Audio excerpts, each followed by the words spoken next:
so I would not forget it. And I just started ignoring that whole screen instead of remembering to start it. But but we got it going now. Good. Thank you, Jane, again for that reminder. You're awesome. That looks like it's good.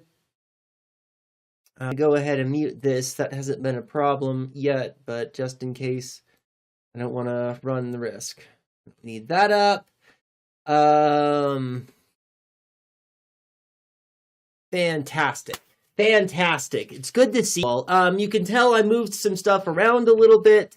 I think that tiny me in this corner is better than slightly larger me way over there covering up part of chat.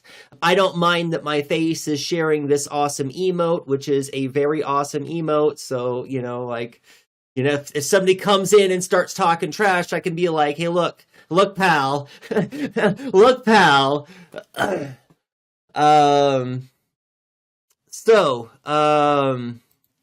Few housekeeping things. And I'm really glad that Poor Boy Soul put, where did it go? Oh, it's up here already. The LandBack emotes, because that's one of the things that I wanted to show off. But first, I wanted to talk about Peretti. I posted an RIP Peretti thing in the Discord, and it's of Peretti doing a chef's kiss, and I wanted to ask you all, am I having an autism moment where is that an inappropriate thing to have posted? Because it's the only gift that I had, and I wanted to give a GIF out because there's not a lot of GIFs of Parenti. I don't know if you all have searched the internet for GIFs of Parenti, and there isn't many. That's one that I have made, so I wanted to share it with the community. Feel free to copy that GIF and share it wherever you'd like to. I don't care. Parenti's awesome and a legend, and I love him and am going to miss him.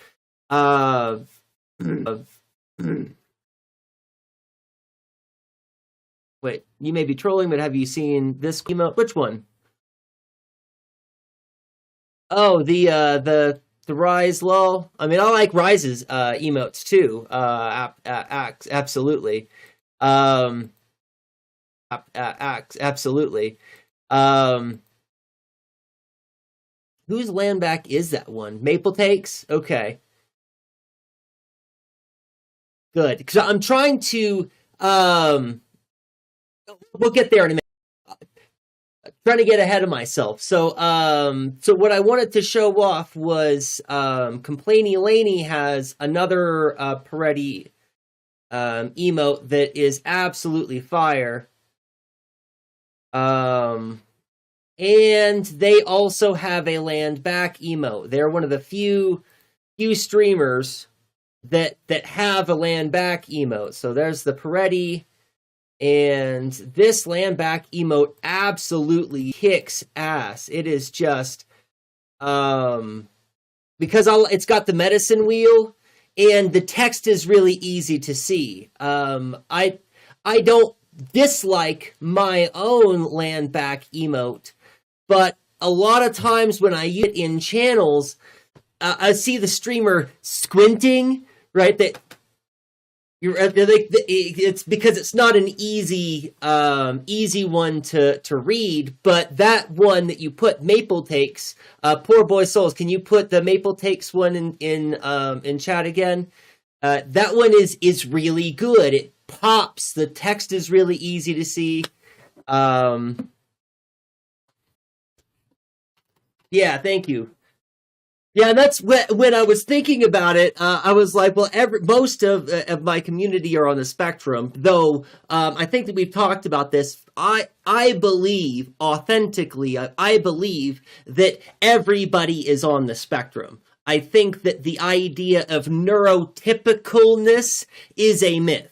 That there's no such thing as neurotypical and neurodivergent. I think that we're all on the spectrum, and that sometimes parts of society are built for certain people that are on a certain part of the spectrum and are therefore considered quote unquote typical or normal. But that's a whole ass other conversation.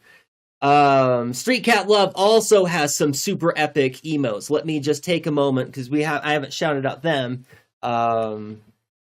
Let's shout out Street Cat Love because they also have some really fantastic emotes. And you've also got one with the medicine wheel in it too, don't you, Street Cat Love? That's actually this one that I can see the pride. You can't see the medicine wheel because the cat's head is there, but I have seen that flag and it's got the medicine wheel in the middle of it too. I really love the incorporation of the medicine wheel. It's a bit misleading to say we're all on the spectrum, like we can't all be autistic, right? I mean, that's the thing. I think that we are, right, in our own way. Oh, and thank you, Street Cat Love, for being over there on YouTube too. So there's some text going on over there, joining in on the conversation on that side.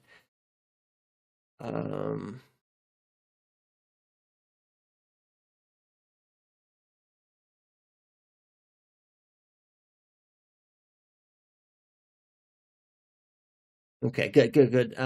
Yeah, so I was just wanted to show off the cool emotes. And I should give a shout out to Complaining Laney too. Oh, and I wanted to also shout out Ghost Pepper Lollipop.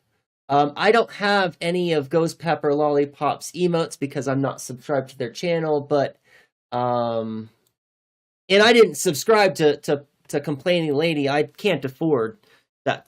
I think that I've talked about this before. The only time I ever get subs to channels is when somebody gifts me a sub to a channel. Because that's not something that can fit into my budget, is being able to sub to, but I do want to shout them out because they've also got fantastic emotes. Actually, this emote, this emote is one that they did for me a long time ago when we lived together in a yurt out in the middle of nowhere in the high plains of Colorado. Did I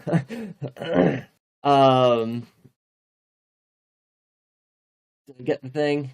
I think I did. Yeah, copy that. And shout out for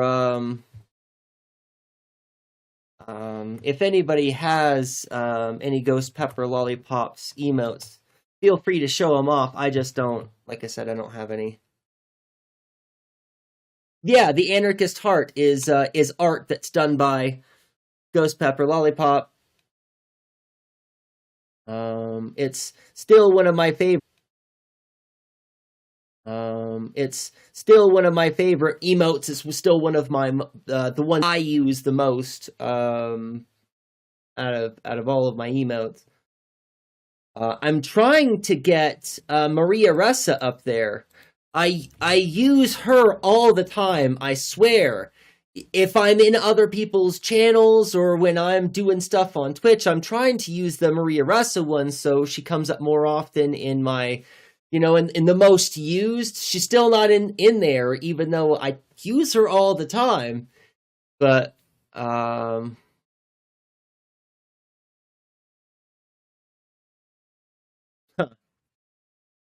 Well, do you think that it's a harmful distinction, Jane? Then I guess that would be the question. Because I've heard lots of people make the argument that really probably everybody's a little bit gay. But I don't want us to think of categories as unimportant when we deem them unimportant, and that erases people's identity. And so if that's something that you think is of concern, then maybe we should have a little bit more of a talk about it. Because I really genuinely think that making distinctions, well, I guess I should say there are clinical benefits, not to mention that there are accessibility benefits to there being clear, diagnosable characteristics that we would put phenotypical categories. I just don't know how important it is for us to think about the importance of the distinction. Because for me, I think that there's a bit of language gap, that it's less about it, and this is, I am not an expert on this, on language or on diagnoses or on autism. I'm not an expert on any of this. I'm just my ideas. I believe that the communication inconsistencies that take place typically between neurotypical and neurodivergent people are less because those people are on different wavelengths or use different communication methods or have trouble understanding each other. I don't think that that's the case. I honestly believe that people who are considered neurotypical are people who are oftentimes just on autopilot as a mode of survival. And the autopilot works fine when you are navigating with a whole bunch of other people who are just on autopilot, who don't care about you, who don't care about the details, who don't want to have a conversation. They're just trying to get through their workday. And these people develop this habit of being on autopilot, not just at work anymore, but now all the time in every aspect of their lives. Whereas people who are not considered neurotypical or seen or fit in this category, they have trouble locking into autopilot because they need a better understanding of the rules, or they care about the actually understanding the rules and not just pretending, right, that there's, for some reason, they need attention from other humans that are going to take the time to recognize they're in a conversation with another human and they need to communicate, because people who are considered neurodivergent communicate exceptionally well, I have found.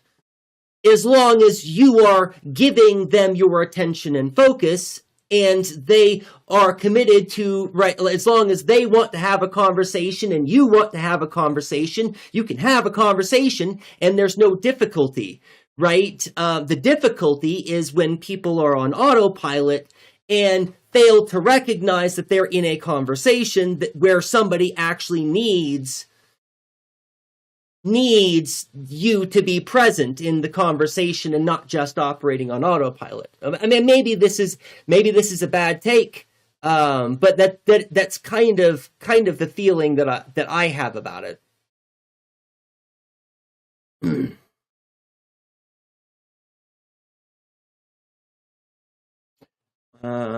I'm asked for years, not realizing it, and that's what makes me think of it. That makes sense. That's the thing. I didn't realize that I was neurodivergent for a long time because I would take the quizzes online back in the early days of the internet when the internet first had quizzes, and most of those quizzes didn't flag me at all. I came across as perfectly neurotypical. But it was because I was masking all of the time. I was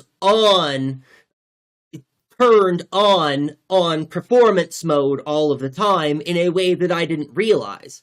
Right, and it's Kayamatara, always mask with the medical mask, but never mask.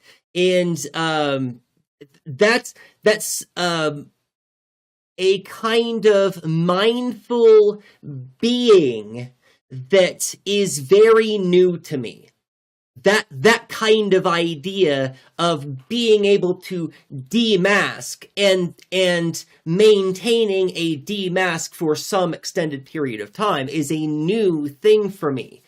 I used to be the kind of person who wore many hats. So lots of stuff about me would change, but most of it was just the mask.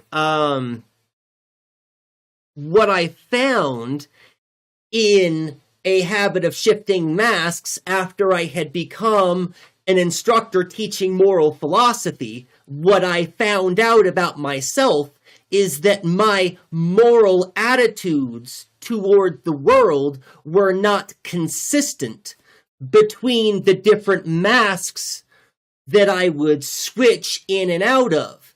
And this made me extremely uncomfortable. So I stopped wearing masks and I adopted a single mask that was my new now identity, that was always going to be my identity, that was going to have a moral core that was substantive and that wasn't going to shift with the winds, which is what I had before, which is kind of a scary idea. A grown-ass adult walking through the world with flexible, and this ties in perfectly to some of the stuff that I want to talk about today. And what we were talking about in our last stream, I'm sorry, again, I'll talk about a little bit more about my week off and why I had to miss the week off. It's not me making excuses, but I will be just complaining for the most part.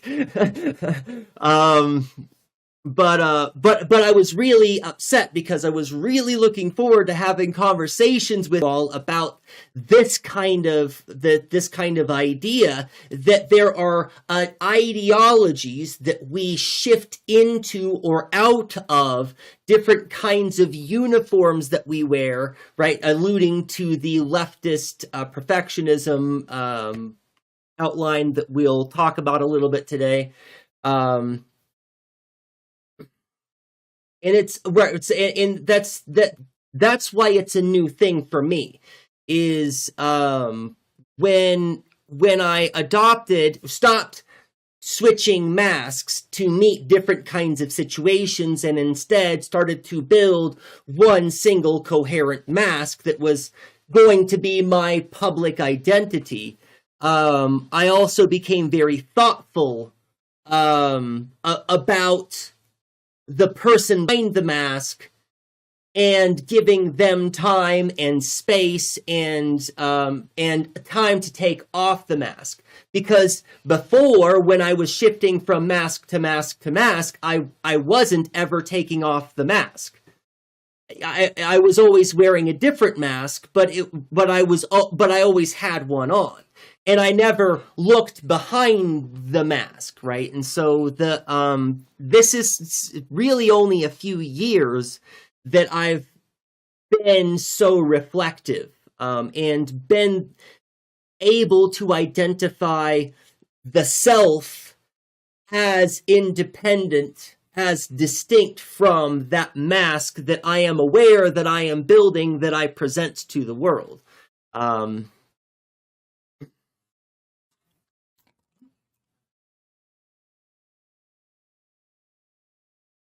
I guess I kind of change or adjust around different people. Well, you're kind of young. I remember Apolitical Daddy, and it's very common for young people to have a tendency to shift and adjust depending on their situation. The process of personification, individuation. That's what it is. I looked this up because it was driving me a little bit batty. That's not ableist, right? It was driving me up the wall. I think that's a safe one that I can say. that I could not remember the Jungian process whereby one becomes oneself, where they establish their identity in a confident and deliberate, intentional way. And it's something that Carl Jung argues happens naturally, whether somebody is consciously, deliberately trying to make themselves their self.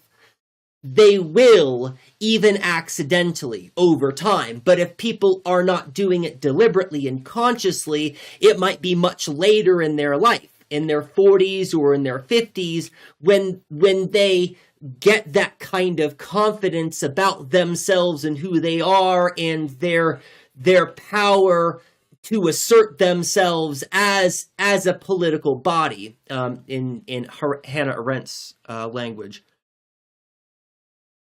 Because we all have the power to establish ourselves as political bodies or to negotiate, right? We've talked about the extent to which we are free to determine ourselves. We are subject to others in that we cannot force them to think certain things or believe certain things about us. But we can negotiate how other people understand us and recognize us as political bodies, but that requires our activity, our action, our assertiveness out in the world. For me, you seem to have a well-formed identity, and it's funny, Apolitical Daddy, thank you, but I feel I'm still quite deficient when it comes to the expression of my non-binariness is a part of my identity that I simply haven't had much time to explore, right? I went from survival mode out on the prairie to a mode where I was trying to reorient myself and become a better instructor and to engage and then the whole world started to fall apart at breakneck speed. And so I just haven't had much time to really reflect on, how I want to dress, what kind of makeup I would like to wear, whether I want to do my nails. Those are concerns that I would like to explore about my identity that I just don't really have the time to think about, to really dedicate to. And it's not like I can just schedule the time to do that, because I'm so distracted with all of the other things, which are very pressing, right? We are in a steady descent into fascism that is ever increasing in speed. People are losing their rights and continue to lose those rights all of the time. There are genocides happening all over the place, and there are things to do about all of this stuff. And I'll figure out what kind of dress I want to wear later, when I don't have to worry about whether I'm going to be shot in the street for being trans, right? Which is the next phase is where they'll start rounding people like us up in camps, right? They are rounding people up in camps already, in case that wasn't clear to everyone, in case there was anybody who was not aware that we are already well past the concentration camp phase of our descent into fascism. So, but we still have a long ride to go. So, buckle in, I guess. Exciting, yeah. But we'll be talking about some hopeful stuff and some W's today a little bit too. So it's not going to be all Debbie Downer. Having a mask for when no one's around is something I'm working on kicking. Okay. Yeah, it's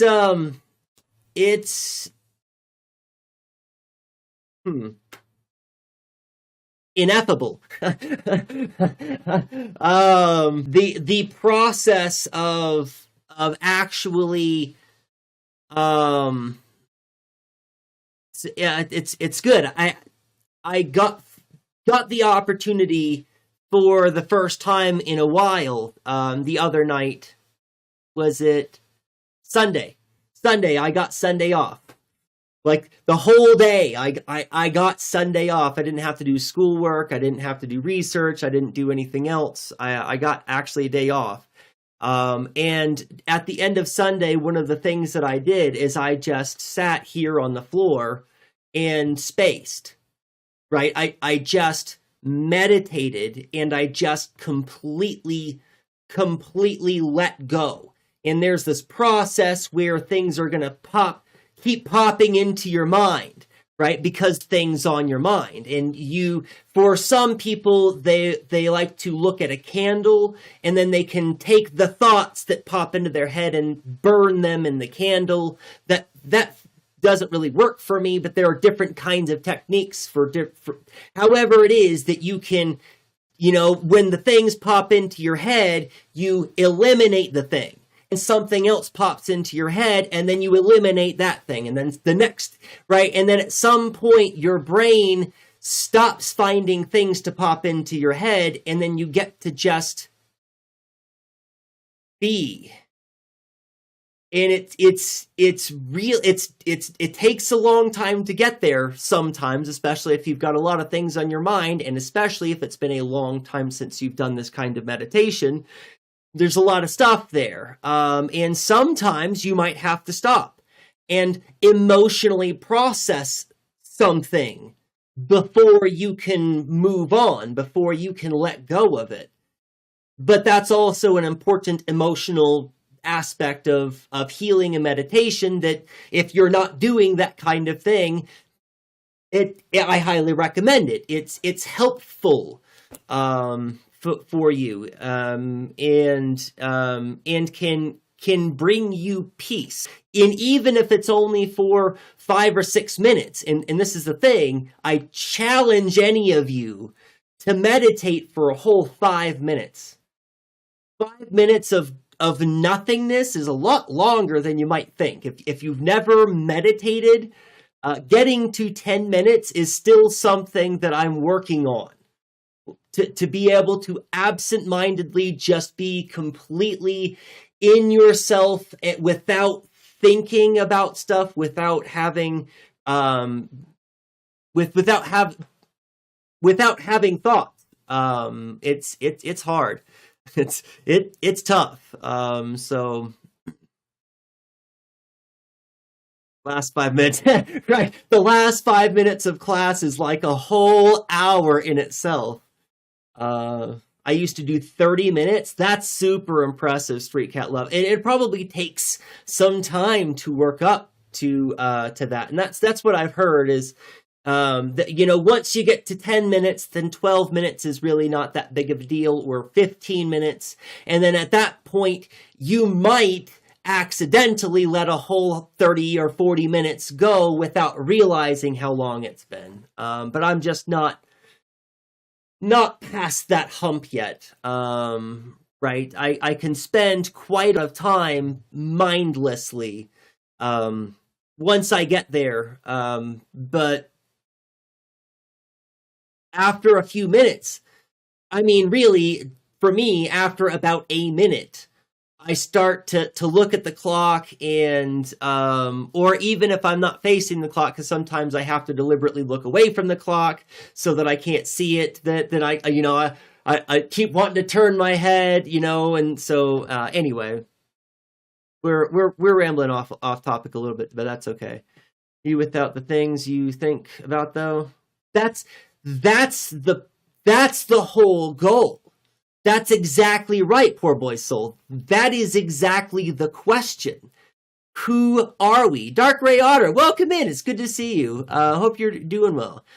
Who are we without all of the stuff, right? And it's really kind of difficult to take the time to pick through all of that stuff and then to find out what it is that's left.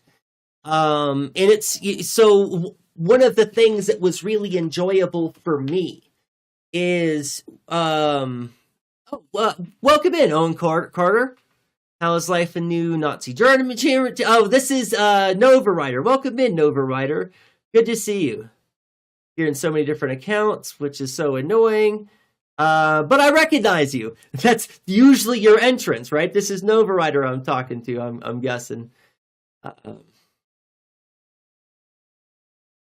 Feeling the stuff in your body. Yes, that's not what I was going to say, but that is another really amazing advantage. Careful contemplation and meditation is that you get to have a good relationship with your body. You get to hear the complaints of your muscles and your joints and of your digestive system. When you can quiet all of the external things, turns out the organs within the organism are all really very loud in their working together and how they communicate. Your organs all communicate with each other, and you can tap into that and hear the communication between your muscles and your ligaments and your different things. So absolutely. Feeling the stuff in your body. Yeah. How long does it take you to get to the thoughtless state to begin with? Usually it takes me about 7 to 10 minutes to get to the thoughtless state, to cross the threshold for the first time, where I can spend more than a moment without something popping into my head. Maintaining it, right, that's its own kind of difficulty. So that sometimes really takes me another 4 or 5 minutes to get to a state where I can really be interrupted without more intrusive thoughts. Like about it that meditation makes me lose my everyday view of the world. Yeah, it feels like I get out of autopilot for a second and get to reevaluate life and relax. Yeah. That's what I was gonna say. When I was having the mindlessness experience on Sunday, one of the things that I enjoyed was there was a moment where I had divorced myself enough from my life as a philosophy professor.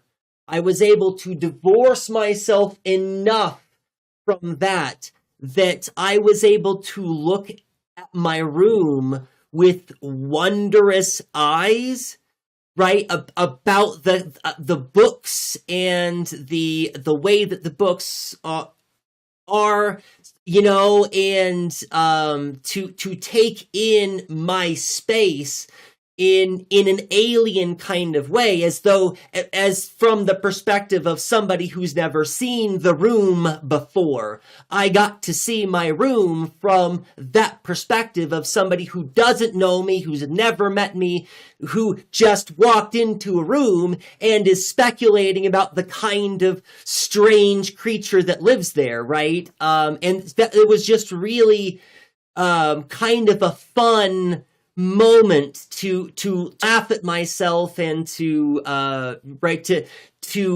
think of myself as weird or as strange, right? That kind of detachment was just kind of fun. Yes, I do. So, ego death is something that I'm constantly chasing, and it's one of the things that I chase specifically when I imbibe psychedelics, which is something that I generally kind of recommend. It's it's not for everyone, right? Not all kinds of therapy, not all kinds of medicine are for everyone. But for a lot of people, especially people that have suffered abuse or trauma, those kinds of psychological events, if they present difficulties in your life and in your ability to overcome those difficulties, psychedelics is a really good way to achieve ego death, to help you get over those kinds of emotional traumas by being able to dissociate yourself from those traumas, to see them from an objective perspective, and so that you can, as a third-party viewer, let that trauma-ridden person know that it's okay, it's not their fault, that they're not to blame, that they can heal and move on, right? And having that kind of outside of your own ego perspective into your emotional state and the things that you're upset about can be really very helpful. But with psychedelics, I also caution that if you are taking narcotics so that you can have a good time, that's fine. That's not medicine. That's not meditation. That's not healing. That's not having some kind of point, or, you can't just drop some acid and expect that you're going to emotionally heal from your childhood trauma. You might, but you might be setting yourself up for trauma, right? You might not be ready to face those kinds of things, or you might not be ready to face them in that kind of way. And once you turn that switch on, you can't turn it off. Right, so that's something that I caution. I think that psychedelics can work for everyone if you've got those kinds of issues that you would like to work through, but it requires deliberate, conscious effort. You should probably reach out to a high guide or a guru or somebody that can actually give you some kind of recommendations, somebody that knows you personally, knows about your chemistry, knows about your allergies, knows about your temperaments, and can make it, don't take any advice from anybody on the stranger about your mental health or your physical health. Right? So, throw that caveat out there. But yes, do mushrooms, philosophy teacher. Yes. The long story TLDR. What's ego death? I heard it before and I don't think I understand. It's a disassociation from yourself. One way that I have experienced it is it's really hard to put into words. You stop recognizing yourself as yourself. You see yourself as some perspective, but that perspective doesn't have a history, doesn't have a past, doesn't have parents, doesn't have societal expectations, doesn't have a job to go back to, doesn't have a universe of rules that it needs to understand. It's a perspective of pure wonder, a perspective of no self. Right, where you are just seeing the world without the rules that you have learned to interpret things.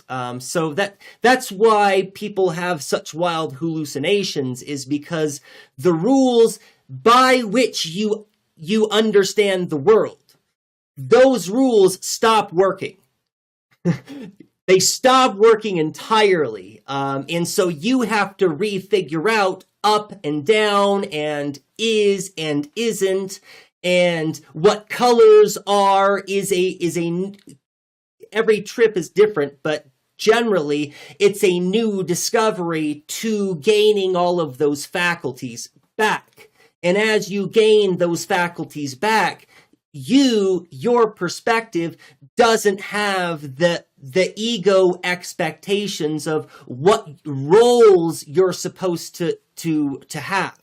So when you look at art, you aren't thinking about what other people think about that kind of art as an interpretation, as an understanding of whether or not you think that art is good art, because you do that.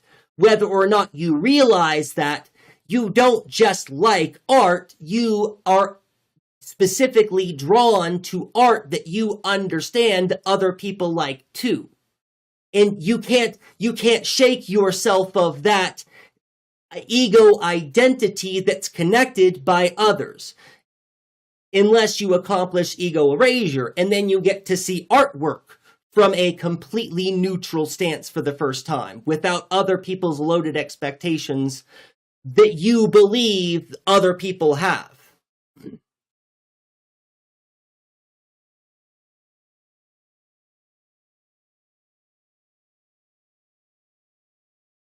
Well, I've got a lot of experience with ego death.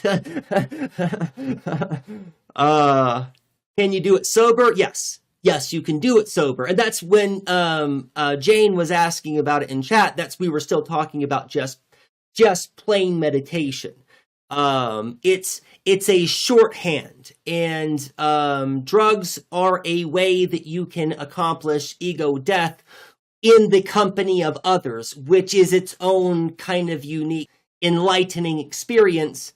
But then there's also a lot of that experience is not for everyone either. If you're the kind of person that has insecurities, then being in the presence of others under psychedelics can sometimes make you focus on your own insecurities really hard. And for some people, they can't overcome that. And so that's where a lot of, I think, quote unquote bad trips come from, is when people are in the company of others and the expectations that they feel of others become so overwhelming because they can't focus on anything else. The drug has a tendency to, whatever it is that you're focused on, it's gonna, it's focused in on. And so it can be, it's a risk. Right, so that's another thing. Trying to accomplish ego death without the assistance of narcotics, there's no risk. So, right, it will probably take a lot more work, a lot more effort. You're going to have to dedicate hours in a week rather than, right, whatever it takes. Right, the trip is only going to last a few hours anyway, and you can't trip more than once in a week anyway. Your brain needs more than 5 days of recovery to come back from most psychedelic mushrooms or other kinds of things that accomplish the same thing. It takes you several days before your mind can do that again. And if you get stuff that's not really very good, it might be very hard on your body. So it's one of the reasons why mushrooms are generally recommended over other kinds of ways to accomplish ego death, because it's a more natural thing, even though it's literally poison. Psilocybin mushrooms are literally poison, and that's why you have the experience that you have. It poisons you, but it's not a lethal kind of poisoning. I don't believe you can ingest enough for it to be a lethal dose. So you don't have to worry about eating too much that it's going to physically kill you. You just have to worry about eating too much that you're going to be gone for 8 or 9 hours at a time before you come back to planet Earth.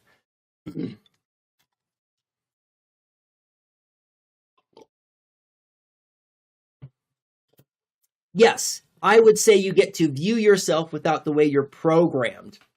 A political daddy. I think that is also a very good way to see it. There is a lot of programming, and it does help with that detaching those kinds of things.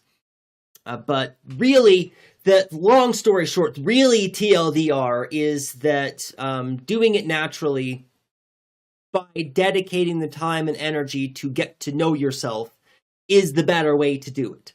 That's how you should do it. There are shortcuts you can take that I don't recommend that you take unless you have dedicated a considerable amount of time and energy and effort already to getting to find yourself. And right, start the journey first before you start taking shortcuts. Maybe is what I would say about that. Okay, I've got a list of stuff that I wanted to talk about today. Most of it I've already tapped on a little bit.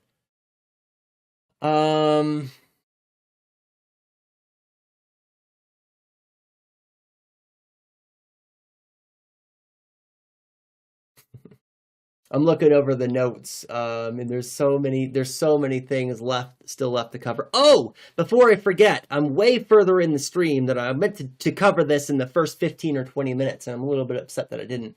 I had brought up the concept of strategic ignorance in, I believe it was the very last stream that we had, and couldn't remember the name of the guy who first came up with it, and it's Charles Mills. I wanted to correct that and just let everybody know that's who I was talking about. Charles Mills, strategic ignorance. It's and briefly, just to recap, strategic ignorance is not real ignorance. It's an ignorance, right? That white people, generally, this is where the theory comes from. White people employ a kind of strategic ignorance when they say, well, I don't see privilege, right? When somebody makes that kind of statement, I don't see privilege, that reality requires strategic ignorance. That person must know about evidence in the world that will point to the existence of systemic racism. They must know about the evidence pointing to actual systemic racism in the actual world, so that they know how to avoid it so efficiently that they can make such a completely outlandish claim, such as, I see no privilege, right? They have to, like avoiding landmines in a minefield. They would have to use some mechanism for identifying the evidence, which is overwhelmingly everywhere, that systemic racism exists. Overwhelming evidence that systemic racism exists everywhere, and no one can competently navigate this world and walk away with the conclusion that privilege doesn't exist unless they are employing a certain kind of strategic ignorance to calculatedly go out of their way to avoid the facts and evidence which would point to the material reality that is systemic racism. Yes, it's a kind of racially colorblind.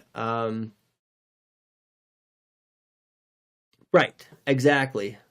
The other way to avoid a mine is, well, and that's another fantastic tie-in, Dark Gray Otter, which is what a lot of white people do, right? They don't engage in any evidence whatsoever. They just bury their head in the sand unless it directly pertains to things in their life. This is the white liberal, right? The white liberal who just now, within the last month or two, is finding out that there was a conflict going on in fucking Palestine, right? Who are just now tuning in to the fact that Gestapo are killing Americans in the streets of America, right? Despite the fact that that has always been happening. Always been happening since the inception of the United States of America. Right? State powers are murdering people in the fucking streets. That has never not been the case of America in American history.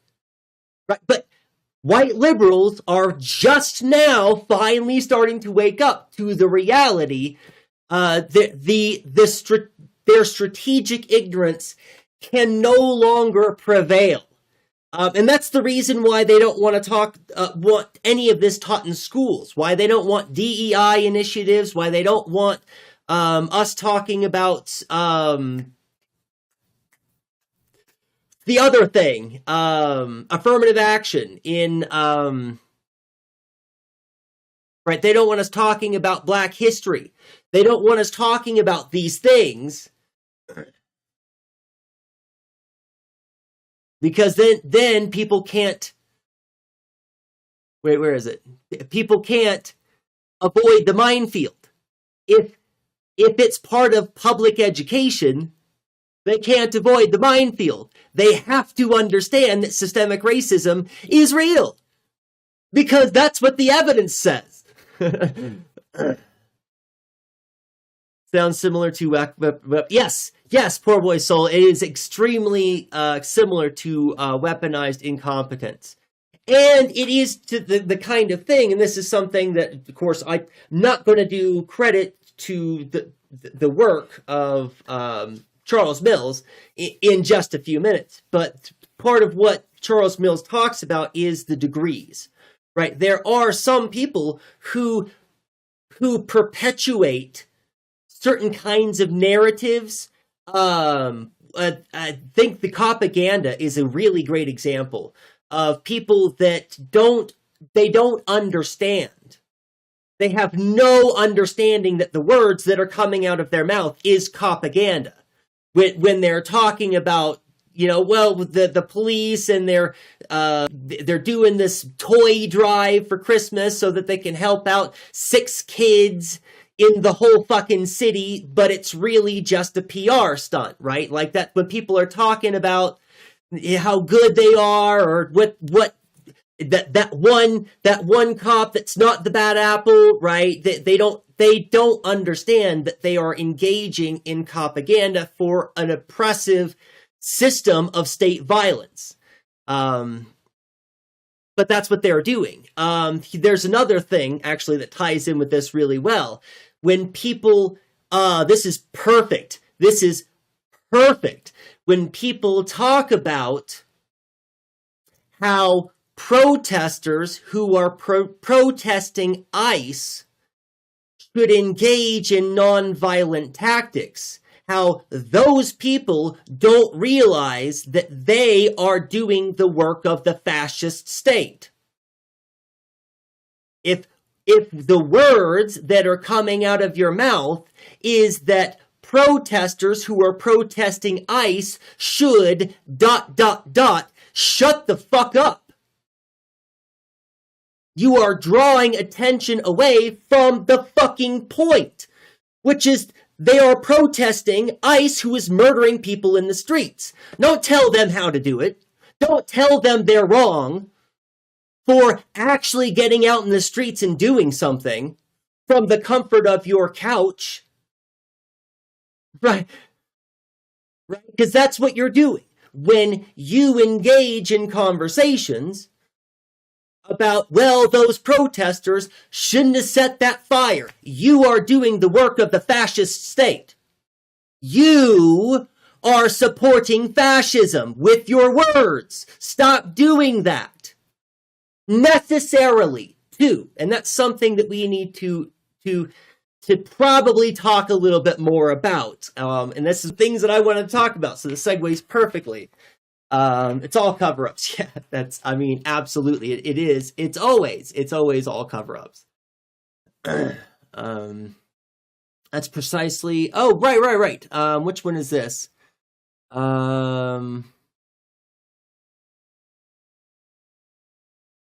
Have I read this one, Kiyamatara?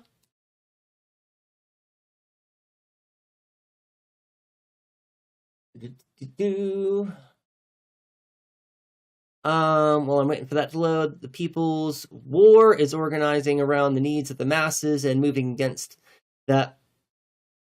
What would restrict its action? Our soldiers, our bodyguards, and counter-terrorists. Absolutely. And yes, and that's the other. Thank you. That the next part of that point is, right, that's exactly what we need to be doing, is we need to start thinking about the next steps in our strategies for organizing. Right, that's exactly right. That's what we should be focusing our attention on. And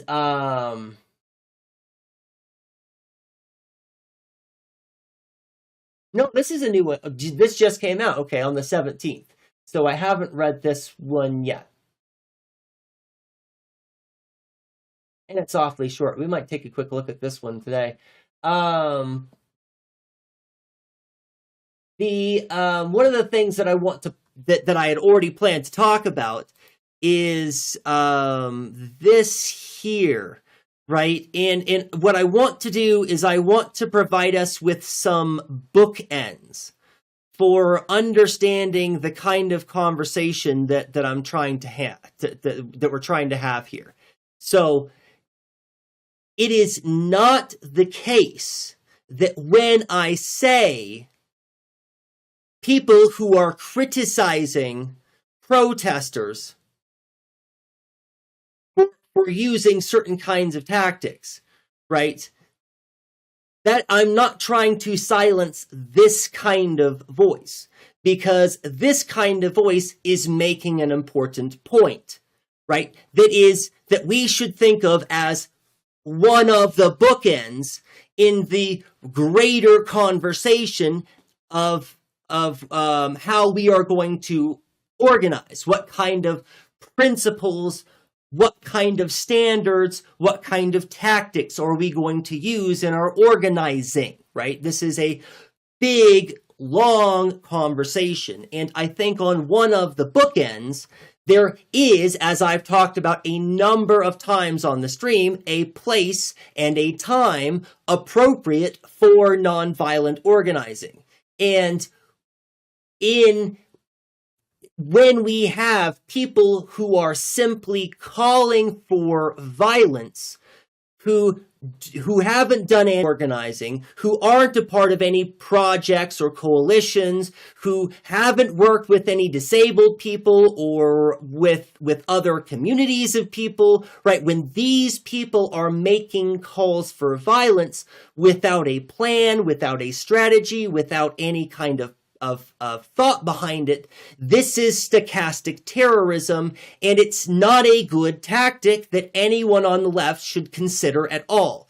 This is a bad idea to simply call for violence, right? And that's exactly what this author, Kryn, is talking about, is that simply raising your fist and saying, we need to start arming ourselves and we need to start showing up to protests with guns is a terrible, shitty, stupid idea.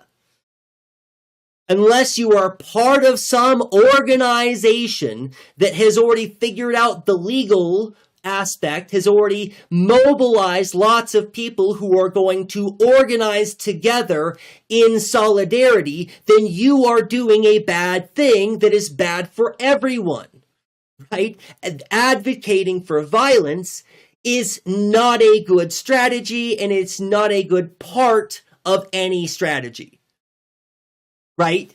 So we've got that bookend. And on the other end of the bookend, we know, right, that nonviolence protects the state. And that's a big conversation. There's a whole lot of stuff in between there, right? And what happens a lot, and this is probably, I would imagine what Kaya Mataro is going to get into in their article, is not only are we faced with a false dilemma, not only is it not really a dilemma, but it's a really big, messy spectrum with a whole lot of shit in between, right? So it's really difficult. No, it's not really. That's not how I want to start the sentence. So no, it is. I didn't realize that's how I wanted to start the sentence, but it is. It is really difficult to avoid whole categorical pitfalls in how to speak about and how to treat these kinds of situations, how to maintain our telos with means ends unity, right? That's part of what we're talking about today. In case none of that was clear, let's bring it all full circle right now. That I didn't change the title of the stream. We are still talking about anarchist prefiguration. Today, mostly I'm taking the time to just let my mind relax through some of the concepts instead of trying to force through them. And luckily, you all are fantastic at giving me organically brilliant things in chat that are tying stuff together so I can just keep talking. Right, that's the goal. We are working on our prefigurative process where we are making us revolutionary people. The kinds of people who are engaged in revolutionary actions, which, for me at least, I'm still kind of not there. Right? My praxis is mostly informative. Right? This is something that I've talked about a little bit before. DJ Che, welcome in. It's great to see you. I hope you're having a fantastic day. I really appreciate the raid. I gave shout outs to a whole bunch of other people earlier today. So I would be happy to give out a shout out to my comrade, DJ Che.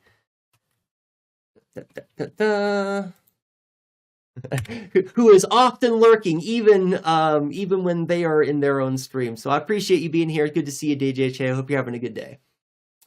Praxis makes perfects. With my practice, primarily my praxis is in education, in spreading the knowledge, in trying to plant the seeds in young minds, right? And I've mentioned how sometimes I am heavy-handed about this, and I talk about the evils of capitalism openly in the classroom.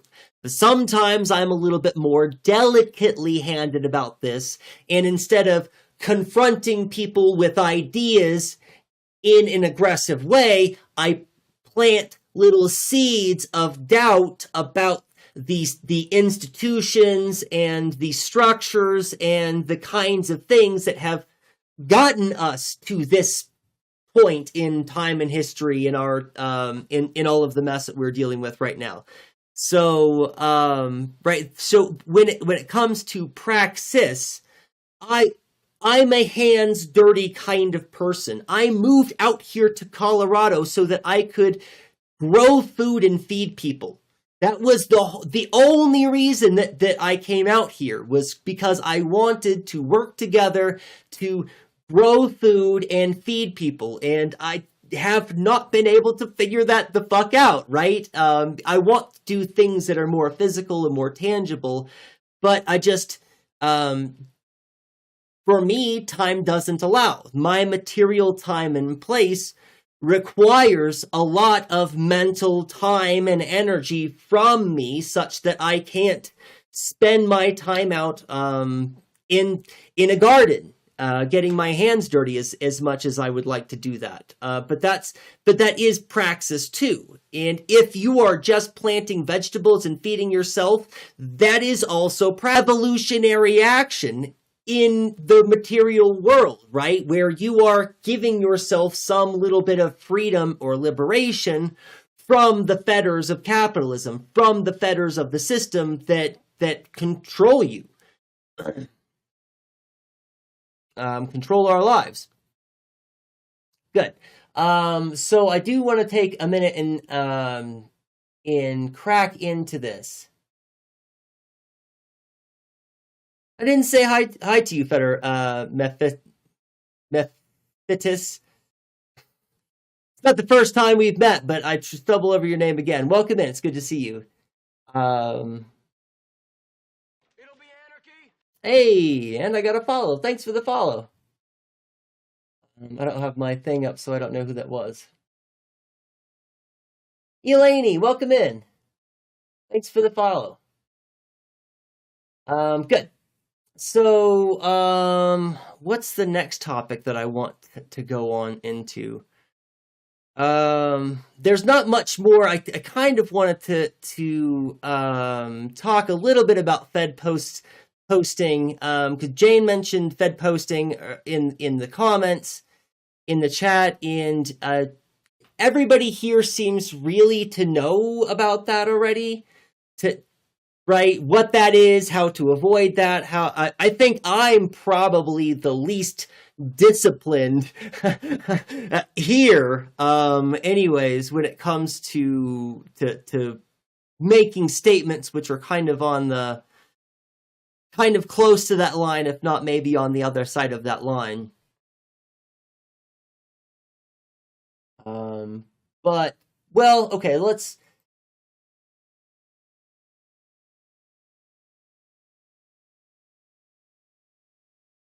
What I should have done is prepare some kind of musical thing. What it is I kind of need to go to the restroom, and I don't have something ready to music, but I could probably get something ready to music.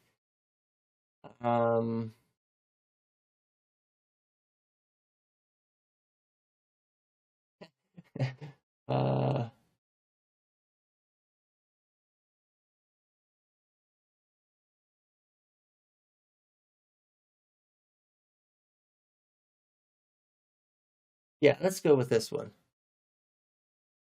Thank you all for your patience while I'm trying to figure out what we're going to do next. We're taking a quick break. I'm going to put on some music and go use the bathroom, and then come back in a minute, and then we're going to pick up the conversation. I do want to keep talking more about the bookends and trying to fill out some of the space in between the bookends of we should not be advocating for violence because that's irresponsible and dangerous for certain minorities and in certain places. To the other bookend, nonviolence protects the state, right?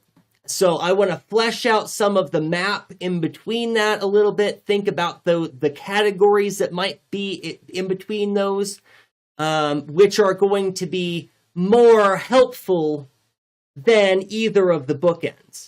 And the point is that I want to construct a kind of roadmap that will help us avoid big pitfalls in our dialogue and conversation, where we might find ourselves arguing for the state or arguing on behalf of racism and not realize it because of whatever mistakes. So we'll get into the details in a minute. Don't say anything that you wouldn't want read in a courtroom, basically. Right. That's a really great way to think about Fed posting. Don't say anything that you don't want to be read in a courtroom. And if you are going to have those kinds of conversations should take place with real people in the real world only. Only. There are no exceptions. Signal is not safe. Your text messenger that you use through Facebook is not safe, right? There is no method. Discord is not safe. There is no method of communication where you can communicate ideas that you don't want to be read out in a courtroom, right? If you're going to have those kinds of conversations, it needs to be with real people in the real world only. All right, so let's put a music on. I'm gonna put a music on just to give us something to rock out to for a minute. So quick interlude. Everybody take this opportunity to hydrate. If you haven't taken your medication yet today, and you have medication to take, go take your medication. Take care of yourself because you're valuable, and you should take care of yourself because you're valuable. There's nothing else to say. That's just it. All right, here we go. I'll be back in a minute.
I really, really enjoy this band. Descartes' Écante, for those of you who are not familiar. Their music's pretty good. I enjoy it anyway. Cool. So, let me see. I did want to take a moment. But let me also take a moment and fix the curtain, of course.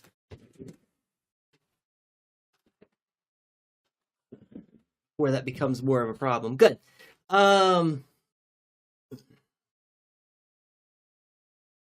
going to take a minute and complain about last week, but I almost want to just keep talking about the philosophy stuff. There's not that much to complain about. Really, I had jury duty. It was an experience. It doesn't give me a lot of faith in our justice system. And this is something that I'm just bringing it up now to kind of plant some seeds that we're going to talk about later, going back to my seed analogy. Came in with DJ Che. Thought I would tell you because sometimes streamers like to know where people find them. Awesome. Thank you. Appreciate that, Elaney. It's good to have you. I appreciate you sticking around, too. Good. And you're welcome to join in on the conversation. See, I posted a video in Discord. I did not. I don't think. I also need to address the stuff that Miss Anik has been posting in Discord. Because I wanted to actually respond to some of that stuff too, but I'm not yet prepared to. And I know I keep making this excuse. This is why I wanted to talk about last week is I feel like I'm making excuses, so I want to explain a little bit what where I am so far as time and energy and effort and etc. I don't see a thing. Jane, is it in general? Oh, so no, I must have seen it because why ego is making us bad at conflict and ruining solidarity. That's probably going to be a really good one. That's very, very relevant to the stuff that we're talking about. Fantastic. I'll go ahead and pull that one up too to take a look at. Good, in general. Okay, yeah. I just missed it. I just somehow went right past it. Oh, right. So I'm going to jabber for a little bit, but there's a point. Because I was yammering about jury duty. And that the taking place in the process of being a juror was, for me, it's been a long time since I've done it. The last time I was called for jury duty, I believe, was in my 20s, probably. So it's been a while since I've done jury duty, and I actually was chosen and went through the whole process, experienced the whole case. And it did not give me a lot of confidence about the justice system. And while I don't want to put words in the mouths of the other jurors that were deliberating with me, it was something that each of them also conveyed. That the proceedings that we were witnessing did not engender a lot of confidence in the ability of the state to actually make a coherent defense on behalf of parties, like at all, even bare minimum basics, that the state's ability to make a defense for people, and the the way that the court was conducted, and I have a hard time blaming the judge, right? And I don't think that blame goes to any one person, right? In all of my fellow jurors, felt that the whole case was mishandled by the prosecution, by the defense, everybody that touched the case, all of the legal representatives whose job is to make sure that justice is served. They all seemed to me, and again, every other juror confirmed or said a statement that was even further than this, that they seemed not competent to do the task. The judge seemed like the most competent person there. I couldn't find fault in the way that the judge presided over the case. But for those of you who are familiar with the legal process, the judge's hands are tied in most cases with regards to everything, right? They find. They don't determine, they don't choose, they don't decide, they find. And what they find has to cohere with what the court has presented. And if the court does a shitty, inept job at presenting, right, then there's only so much that the judge can do. And that's also a problem, that we have a legal system that has limitations that prevent people from treating people like they are people, which was the experience that I had. The whole case was treated very clinically, as though there were no moral content to be had, right? It was just about the law. It was just about the rules. It was just about the definitions. It was just about whether or not it fit into this category, into this other category, and there is no other choice, right? And both defense and prosecution were incompetent. Yes, extremely. It was, and it's, so there's, just as a quick aside, the, what's it called? The, Durning curve, no, belly, I can't remember the name of the person, or I think it's two people, Dunning-Kruger. That's what it is, Dunning-Kruger effect. Where when you know a little bit about a thing, you know, Dunning-Kruger, thank you. You know just enough, but you don't actually know enough to know how little you know, kind of thing. So I imagine that there's a Dunning-Kruger effect going on because I have not passed the bar. Right? Let's just be straight up here. I do not have a legal degree.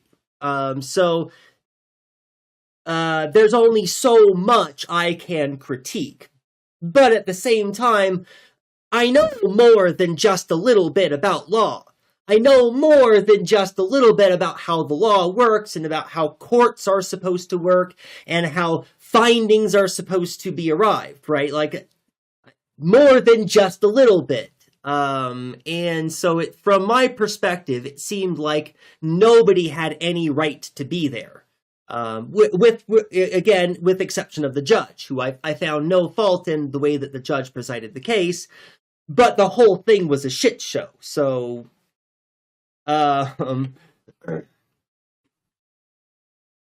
but yeah, it was anyway. The thing that I'm trying to get across is that there was a considerable amount of time and energy that was spent to the process, to glazing me and the other jurors for showing up and doing our civic duty.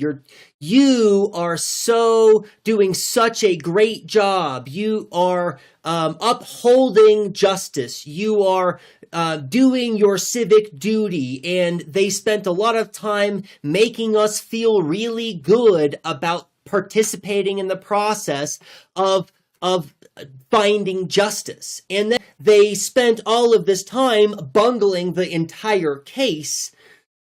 And at the end of the day, we felt like we didn't have any choice in the case. Like, we couldn't actually deliberate about anything because of the way that it was presented, that we didn't do anything.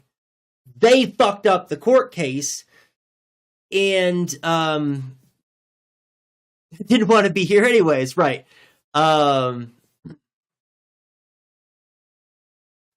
What is it that I'm trying to... right. Right, we watched a whole video. We watched a whole, 30-minute video on the importance of the integrity and us...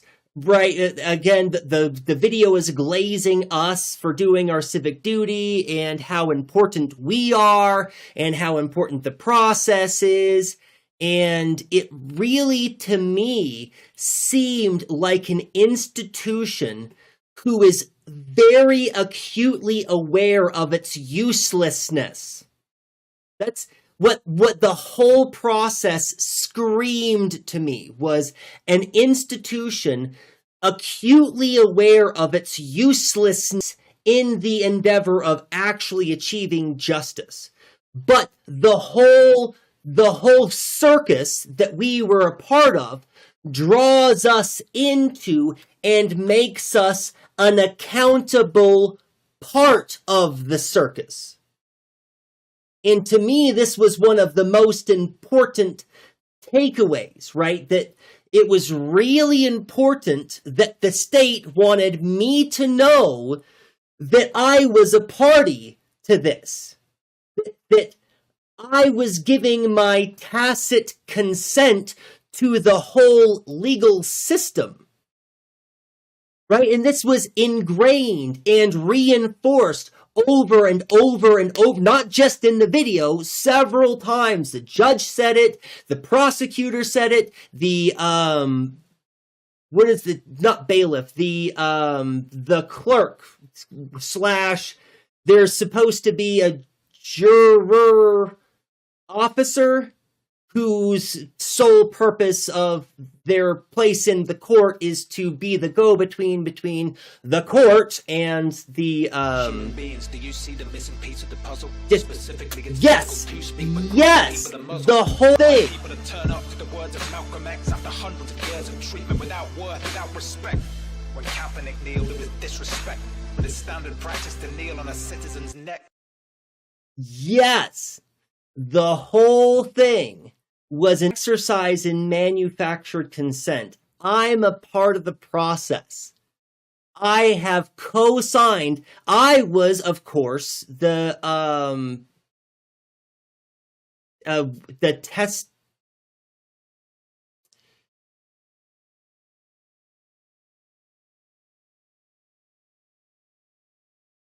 I can't remember the juror.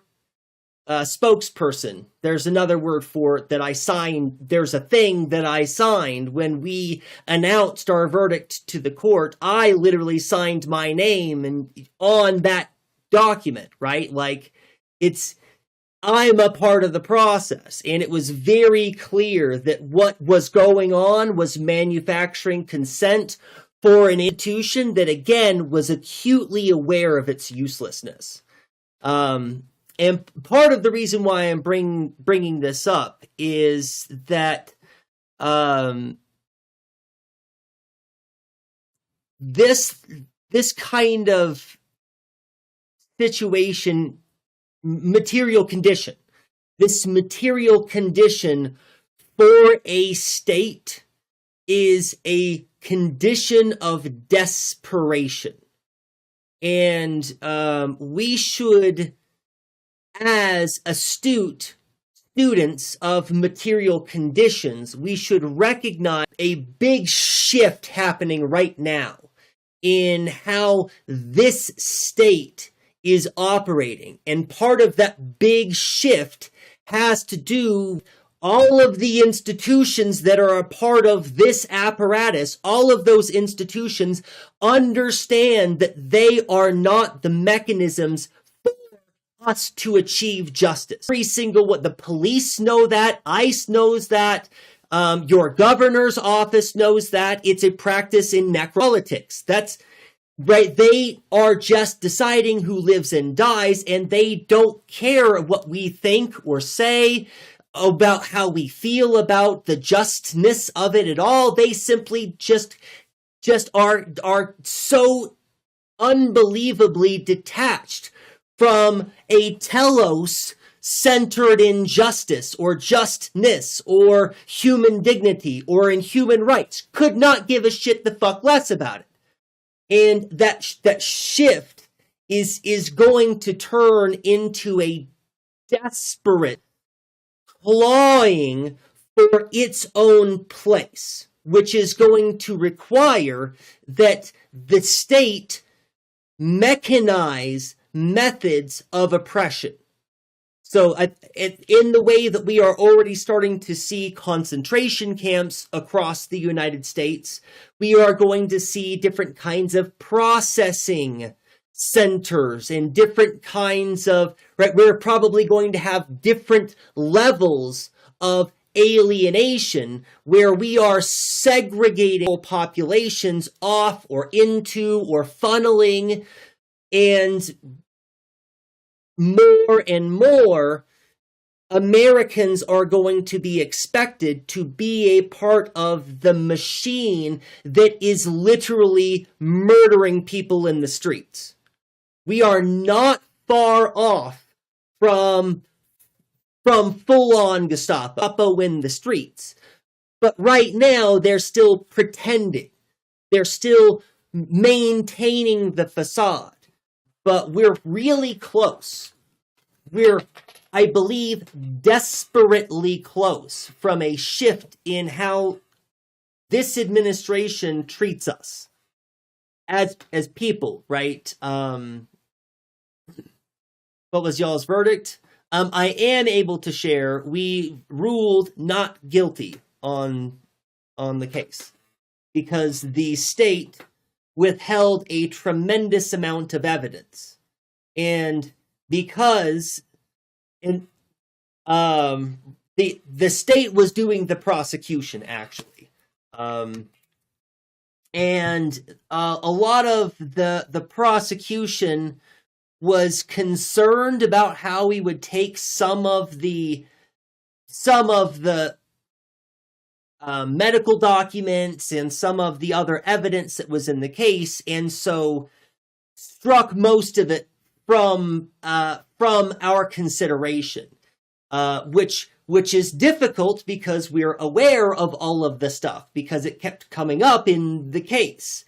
So we had all of these different things that we were aware of, but we weren't supposed to use, but were clearly salient factors in the series of events, and we should have been privy to that information, because if we had been given that information, we might have understood the situation well enough that we could have determined that there was actual fault. But because the prosecution, the state, didn't trust the jurors to be able to make responsible decisions with the evidence, it didn't give us enough evidence, so we had to rule non-guilty.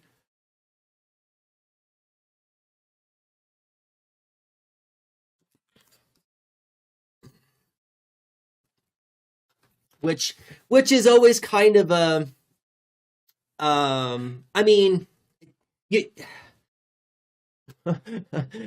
not like you want people to be guilty, right? And that's not what I mean. But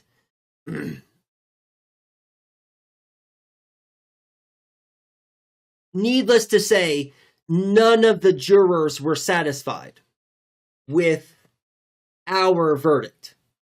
Would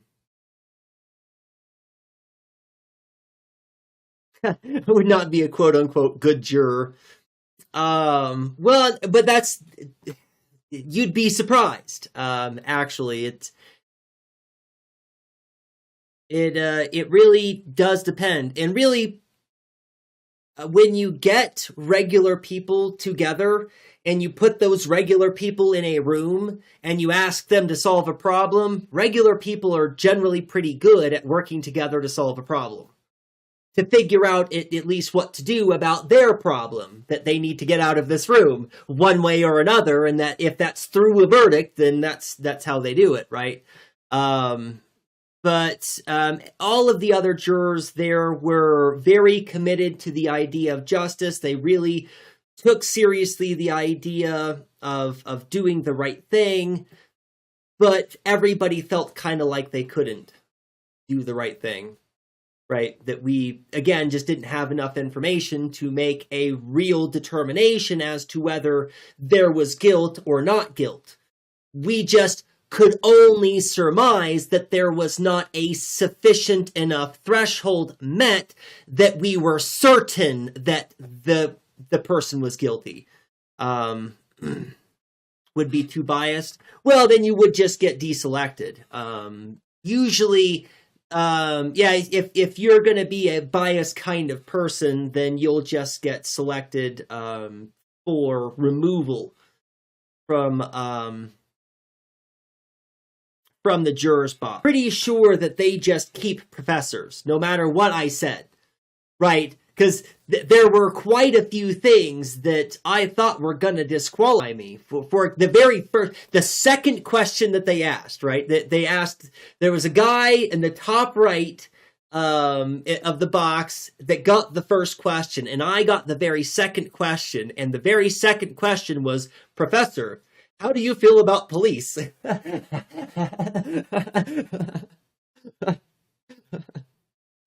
And I said, well, my answer is going to be very complicated.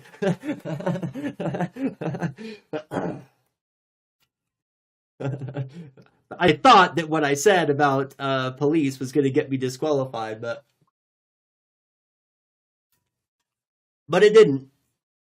The other thing was, what was the other thing that I thought was going to get me disqualified? Oh, the prosecution asked if, how did they phrase it? If I was aware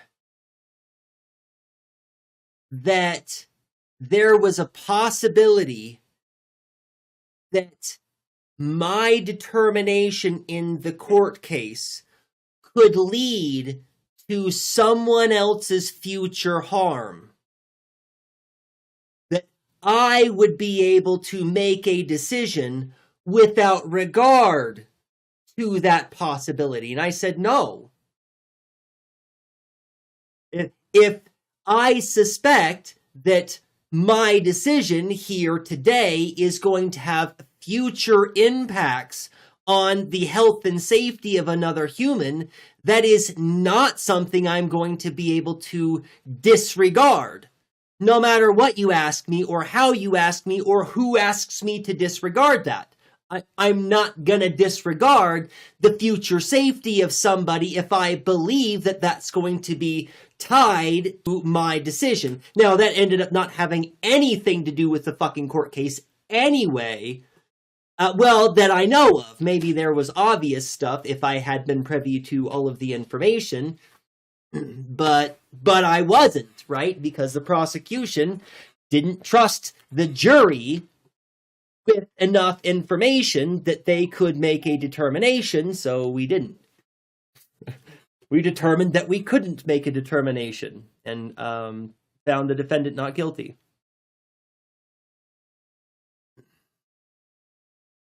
That's not good.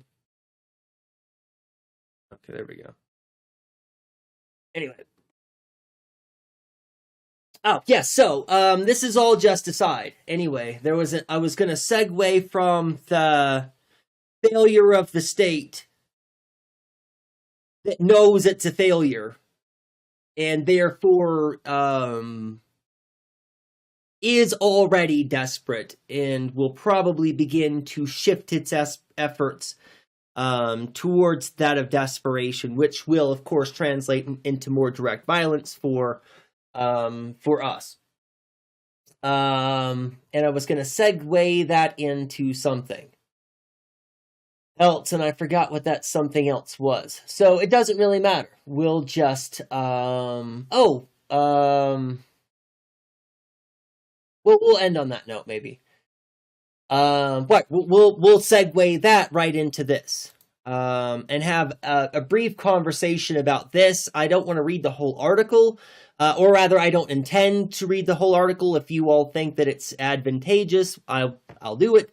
Oh, and I also forgot while I'm thinking about it. I meant to fix this. This is not the right number. I can't figure out how to point to the number. So I'm just going to fix this real fast, because I'm actually at 7. Thank you again, Tricker, who was here the last time I streamed, for the subscription and the gift subs that you gifted out. Appreciate that. Now that is correct. I have 7 subs for the month. This is the closest I've been to hitting my sub goal in years. So I'm just a little bit excited about that. Just taking a second to be excited, but okay. Anyways, so I don't intend to read this whole thing, but I do want to read the beginning part. And this has a reader, doesn't it? Bryn must not have a reader yet. Okay. And I can't wait till Kiyomatara gets their reader back too. Oh, there you are, Kiyomatara. I was just talking about you. I can't wait till you get your reader back on yours. I really appreciated having the reader. Yeah, my article was actually a response to this article. And the article's rebutting it because they both were missing something. Oh, well, fantastic. Good. That ties in really well. Good. Right now, many good people in Minnesota are doing the hard work to protect their communities, coming together to fight a paramilitary group unleashed on them by their own government. Incidentally, if you wish to donate, there's a link here. These ordinary average Americans are doing these things collectively and non-violently. There are protests. They are disrupting ICE here, there, and everywhere. They use whistles to alert entire neighborhoods to ICE's arrival. They use car horns too. There's also mutual aid. In addition, neighbors are buying groceries for folks who are too scared to leave their homes, fearing they will be kidnapped. There is a call for a general strike on January 23rd. I did not really see how well that went, actually. I forgot to be on my radar. Did you see in the description? I don't spend any money anyways, so I wasn't worried about about my own right. But anyways, did you see in this description any mention of armed resistance? No. The point is, obviously, folks aren't picking up guns to confront ICE. Sorry to disappoint some of you, though I imagine you are likely disappointed by this. But I'm here to explain something about armed resistance. Over the last week, since Good was brutally murdered, I've seen a lot of liberal, leftists, white men champing at the bit to pick up guns, complaining that this strategy is what needs to be done, as if what is being done is not enough. There are countless iterations of the same call to arms. Frankly, it's exhausting. These are clearly white men who have never done community organizing or read about nonviolent resistance against authoritarian governments. They are out of their depths and sound as bad as MAGA homosexuals men. It's embarrassing. One of them even compared our situation to an instance of being bullied, as if the U.S. military or even ICE is in any way, shape, or form the same thing as a human bully. I don't know. I think that there's value in using that kind of analogy, but let me read on before I pick it apart. All right. But I digress. there are enough of these conversations swirling around the internet that I felt obliged to write this short piece and say enough with this rhetoric. Do you understand what's at stake here? Do you understand what it means to stay in our own fucking lane? This isn't a video game. We're talking about real people's lives are at stake here, at risk here, especially those of you who are standing on the sidelines. By circulating this rhetoric and encouraging people to take up arms to resist, you are putting marginalized communities at risk. Okay. So, and again, I don't want to read all of the stuff. I just wanted to get the initial thrust of the point out because I think that this viewpoint has value. Like I said earlier in this stream, we should not be irresponsibly advocating for violence or for people to just take their guns and take to the street, because that's a bad idea that is not going to end well. That is not the same as, you know, the conversation about, well, okay, let me say it this way.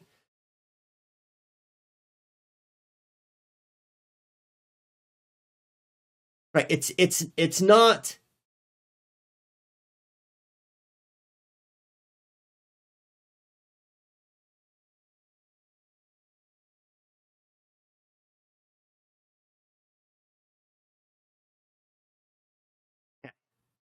Let me just collect.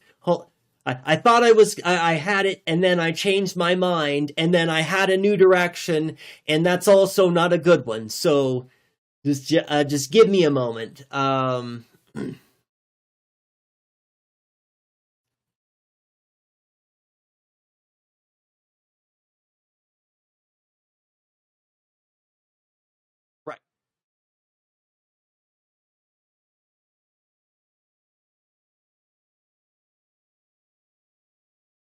Directionless, not just directionless. I mean, that's a part of it, but because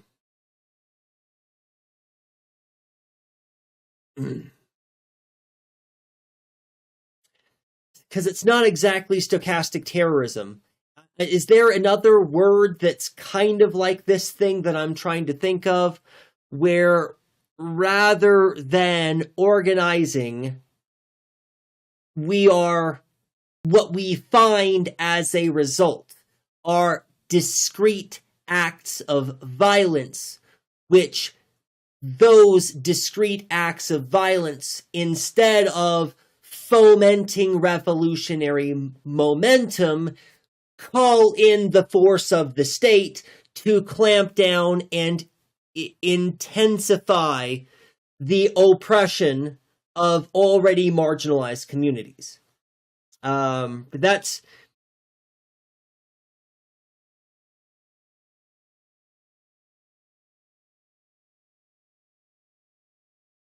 that relationship. Here we go. That relationship, that discrete instances of violence against the state will create a reactionary situation of escalating violence that the state will win. This is a necessary condition of the world we find ourselves. And we need to be aware of this very real, not made up, very real phenomenon, that discrete instances of violence against the state incur a reactionary escalation of violence which the state will necessarily win. So, with that in mind, how do we otherwise organize in ways that also recognize as part of our material? Thank you, Jane. also, as part of our material conditions, is that a nonviolent approach protects the state, that nonviolence protects the state. These are both real realities of our material conditions. That doesn't mean that we can't do anything. That doesn't mean that our hands are tied. That doesn't mean that we have to do violent things. And that was the point that I was trying to get to too. That an acceptance of this truth as a material condition doesn't mean that we need to start doing violence and that we need to irresponsibly start advocating for people to take to the streets with their guns, right? This is real and true, but this doesn't mean that we irresponsibly advocate for violence, because this is also real and true, right? This is also, right? Two things can be true at once, and that is the case. Yet we need to be nonviolent without relying on the state. Yes, but I think that there are some caveats that we need to add to that will change that statement quite significantly. Because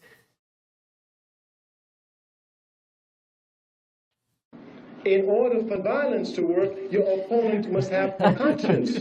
The United States has none. In order for nonviolence to work, your opponent must have a conscience. The United States has none. I didn't expect for Toure to finish my sentence so perfectly there, but that is the case. I think that you're right, Jane, but we're going to have to make some clarifications and some qualifications with regard to what we mean there.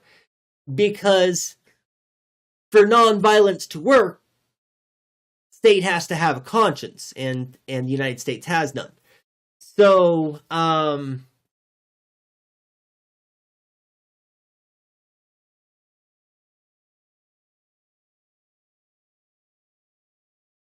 I've navigated this issue so many times, and it's still very difficult to articulate. So I want to avoid Fed posting, and I'm trying to also avoid whole categorical statements that reduce the greater issue into some kind of simplistic binary, which is not possible, right? When we're talking about violence versus nonviolence, that's the first mistake that we need to understand, is this distinction is a bad distinction.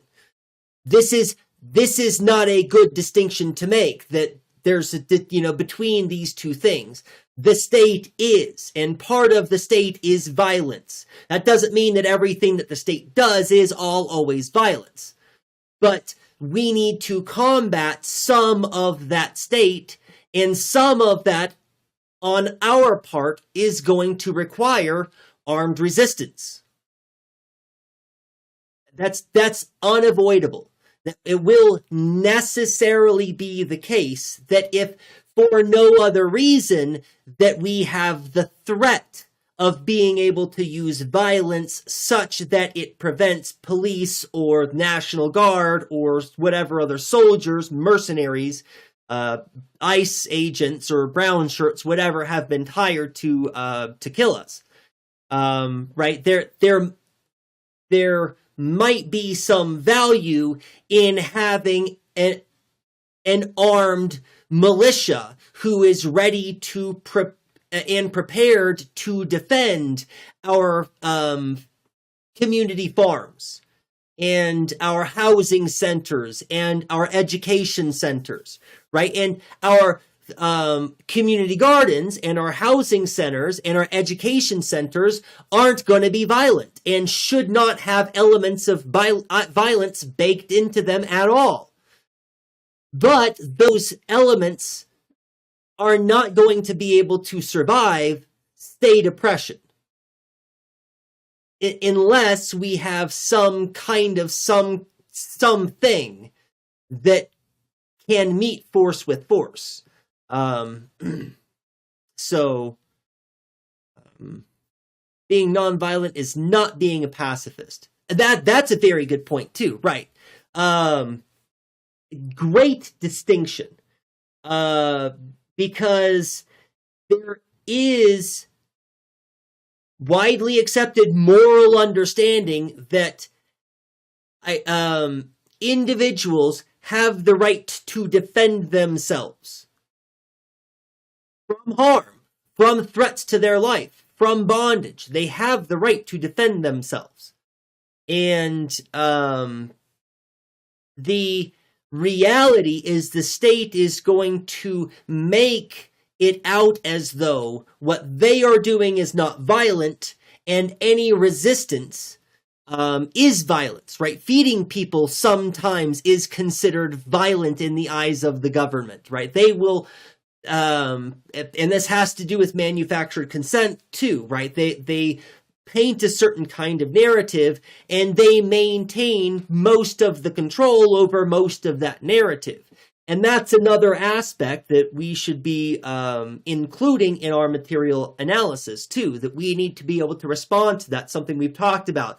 I don't like talking about optics, but not talking about optics is neglecting the material conditions of the world in which we find ourselves, where we need to radicalize people and wake them up to class consciousness so that they can understand that it's their responsibility to seize the means of production so that we can make people's lives better, right? That's the end goal, and how we get there involves being able to reach a broad crowd, right? Being able to appeal to people and to have a message that resonates with them, right? And so we're not talking about tailoring our revolutionary aesthetic against some kind of Overton window. That's not at all what I'm saying. Like not even remotely close, because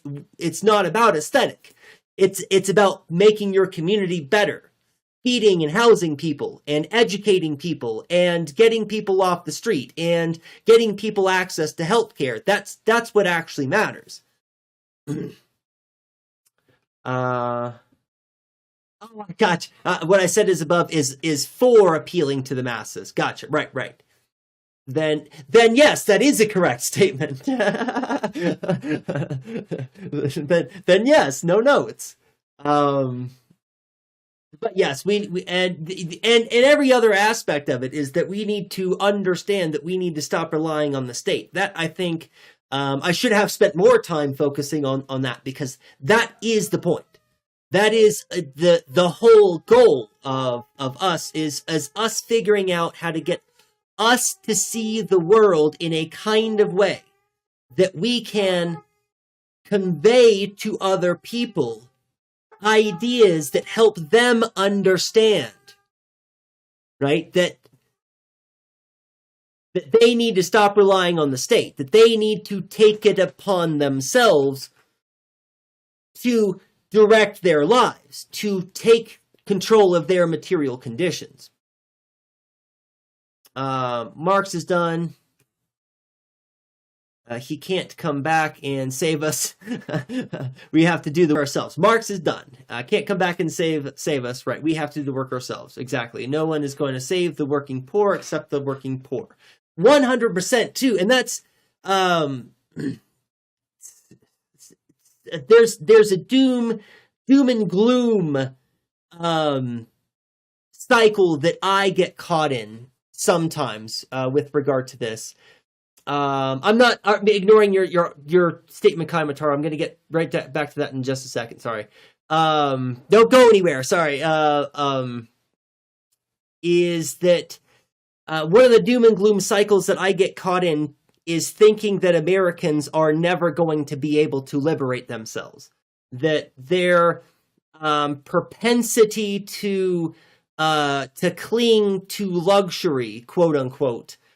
The tendency for Americans to care more about comfort and privilege than they do about their own rights is a problem that I see nearly insurmountable. That for us to have any kind of meaningful revolution, sometimes I feel like it will literally require for some other nation to step in and to do things. But there is hope. There is reason for us to be hopeful that Americans can recognize, right? And this is things that we reviewed on the last in our last stream. We talked about previous revolutions that have happened, other kinds of you might think revolutionary labor movements which have taken place in the United States and have actually won many gains and concessions from the state and from capitalists. So there is potential, right? Even if sometimes it's difficult for me to see that potential. Surprisingly, my article is made both sides of this debate listening and realizing they miss us, the already damned. Okay. You can send the comments of it. That makes sense, actually. Yeah, in the comments. I thought that's what you meant. Be surprised Americans just need to be pushed to the limit, and they have been. And that's exactly right, right?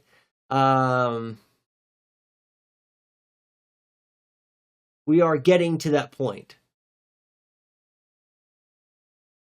The only thing stopping us from saving ourselves is thinking no one else stands with us. I think there's a lot of power in that. Absolutely. And a lot of truth for sure. Good. That makes me want to digress and talk about my class, but I'm not going to do that right now. I do want to get back to I want to focus in on Kaya Matara's comment that they made earlier, and then get to their article, because I think that's going to tie a lot of this stuff in really well. But before I do that, I think I do want to take a quick aside and bring it up. The term that I use in my classroom all of the time is the primacy of moral norms, and this is the idea that we're talking about right here. The only thing stopping us from saving ourselves is thinking no one else stands with us. The state does a good job of creating a narrative, and in that narrative, it has all the power, you have none.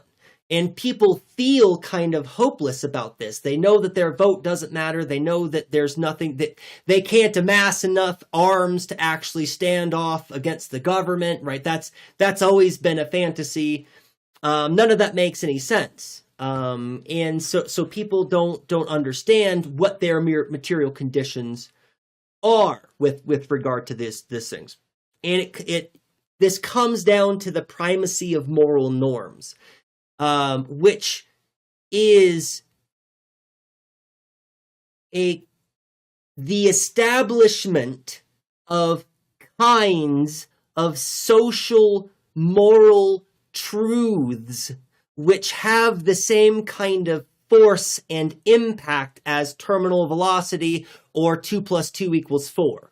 Right? There are some kinds of social moral ideas which are themselves so powerful that they are more important to people than laws or than nations or borders or identity, national identity, religious identity. There are some moral norms that are so powerful that they transcend all other human aspects of consideration. The limit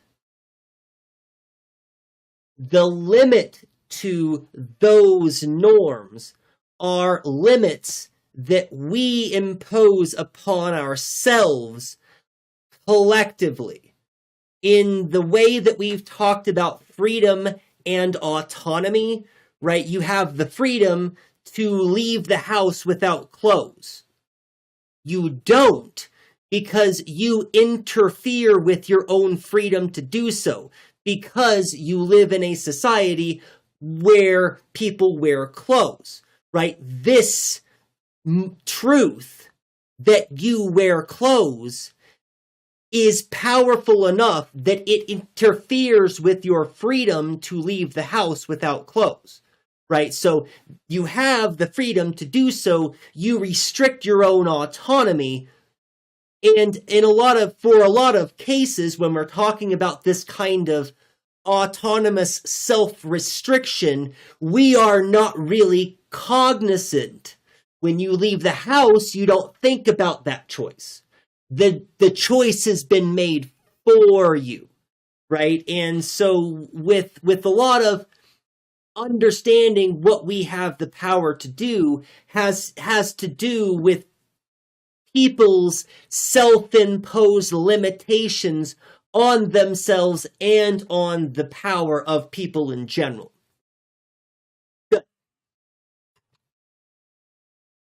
But I don't want to leave the house unclothed. Right. And that's another funny part of it, right? That you have become to be the kind of being. We are born as beings that don't have clothes. And most beings don't have clothes, right? You have been so conditioned that you wouldn't even want to leave the house without your clothes, right? And that's why the clothes analogy works so well, because in a lot of the same ways, now I'm not saying that you should walk around without your clothes, but this does work as a powerful analogy to liberalism and the spoils of imperialism and the privileges of white supremacy and those kinds of things that people are assuming are real and inevitable. And so they fail to even recognize that they can resist those kinds of things. They wouldn't even want to, because they have been so conditioned that those things are the way that they are supposed to be. Fantastic. Yes.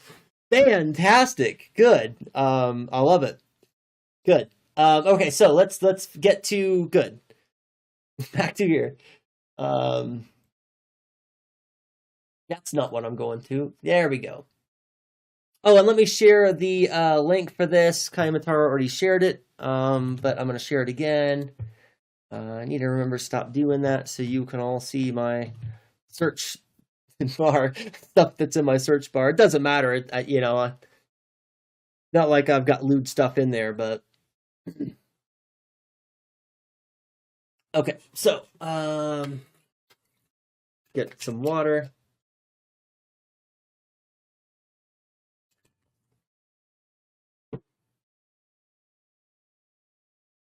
Okay.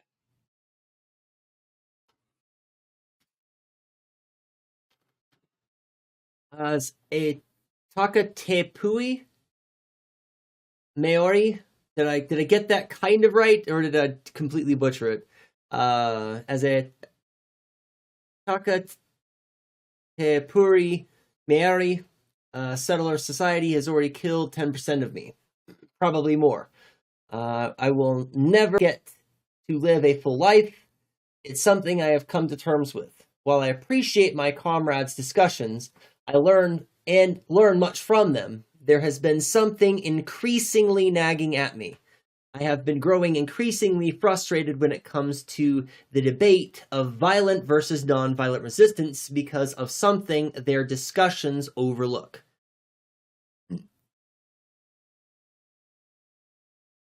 Taka te pui. Thank you. Taka. Ah! Taka te po. Te. Taka ta pori. Poi. Taka ta poi.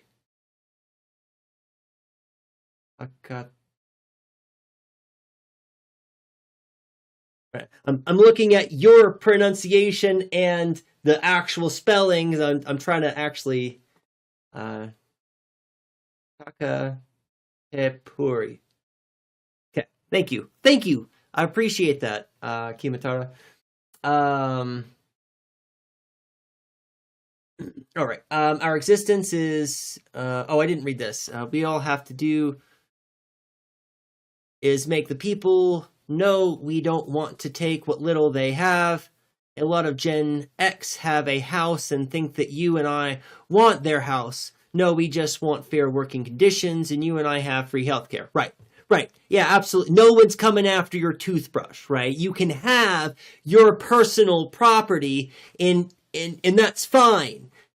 People shouldn't be allowed to have private property where people can't have access to the land that they need to grow food, and people can't have access to the water that they need to sustain their life, and people can't. Right, that's exactly. Good. Our existence as colonial subjects are a necropolitical one. Necropolitics is a term coined by Kielmembe, which is described as when populations are rendered expendable through direct violence, deadly neglect, or systemic subjugation, as seen in colonialism, slavery, and modern conflicts, creating spaces where life is reduced to a bare, precarious existence. It's a fantastic single sentence, which eloquently describes Akilemembe's take on the term he invented, necropolitics. Yeah, absolutely. Well said. It's commonly believed that the safest way to resist is through nonviolence. On the other hand, some people argue that violent resistance is more effective. Both of these arguments mistakenly disregard political ontology for political strategy. Okay, good. As a wider argument for white Westerners' activism, it has its merits, but looked at from the perspective of a colonial subject, the debate about effectiveness becomes a macabre calculus that borders on offensiveness. To study the effectiveness of nonviolence versus violent resistance is to study which form of necropolitical negotiation yields more favorable terms of survival for the condemned. It is important data, but as we are people and not statistics, from the necropolitical subject's view, it can feel like we are being asked to choose between a rope and a firing squad based on which has a higher historical rate of last-minute pardons, right? I remember I started reading this. Maybe I did read it all, because it's not very long, but I remember reading this part too, because this is a fantastic point. This is exactly the situation. And for those of you who are not caught up, right, that it is a regular thing that since societies have existed in the world of scarcity. So, like, just trying to convey the substance of the history, right? That I'm saying must be true. We lived in a realm of scarcity, and as a result, we came together in societies to decide how to work together to stave off the threat of scarcity. When we did that, the formal arrangements that we made were necropolitical, in that we understood that not all of us were always going to survive. And there is a different kind of relationship, right? We are now entirely divorced from the process that I'm talking about. It used to be the case when we lived in communities of people who all depended on each other, we would know how the resources were allocated and to whom. We are intimately connected with the political decisions about how we come together to decide on who lives and dies. Right? This used to be a thing that we had to deal with as a part of our everyday lives to survive. Coming together to understand what resources we have, and that sometimes those resources aren't enough, and that we need to prioritize some people sometimes. Right? What this has become is a system by which we systematically punish minorities simply for being in the minority status. Right? So a very American way to think about this is that we segregated whole communities of people and didn't allow them to live in other neighborhoods. We wouldn't allow them to build businesses or run businesses in other neighborhoods. We segregated whole populations and then deprived those areas systemically of the material needs that they would need to survive because we wanted to prioritize white neighborhoods, right? And it was a systematized way of deciding winners and losers to where you would be sure that these people are going to be your winners and these people are going to be your losers, right? And this of course predates in American history. This predates us segregating black communities. This is also part of the process of our assimilation of indigenous people when we were genociding them for the land here.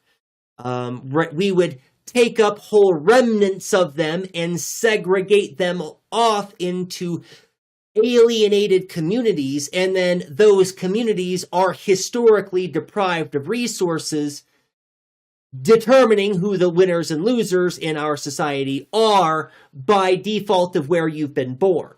In that way, for those of you who are not paying attention, that way the system is still racist. Even if there are no racists in charge to maintain the racist system that has been built.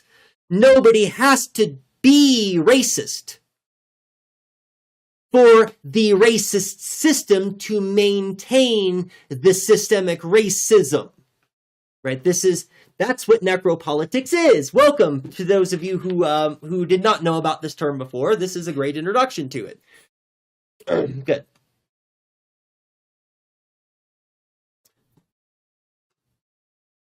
Right, yes. The capitalists have done a good job of making people think that your living quarters are private. Good point. I hadn't thought about that. Right, are private because, well, I get dressed in there and take showers. It's private. I know it sounds dumb, but no, that is actually exactly correct. It is a deliberately nefarious shifting of language to fit certain kinds of value judgments to embed certain kinds of value judgments into the language.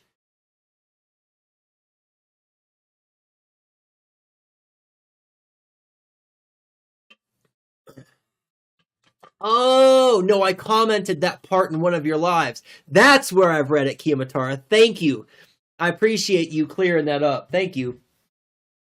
That's when you were writing it during your live. Okay, gotcha.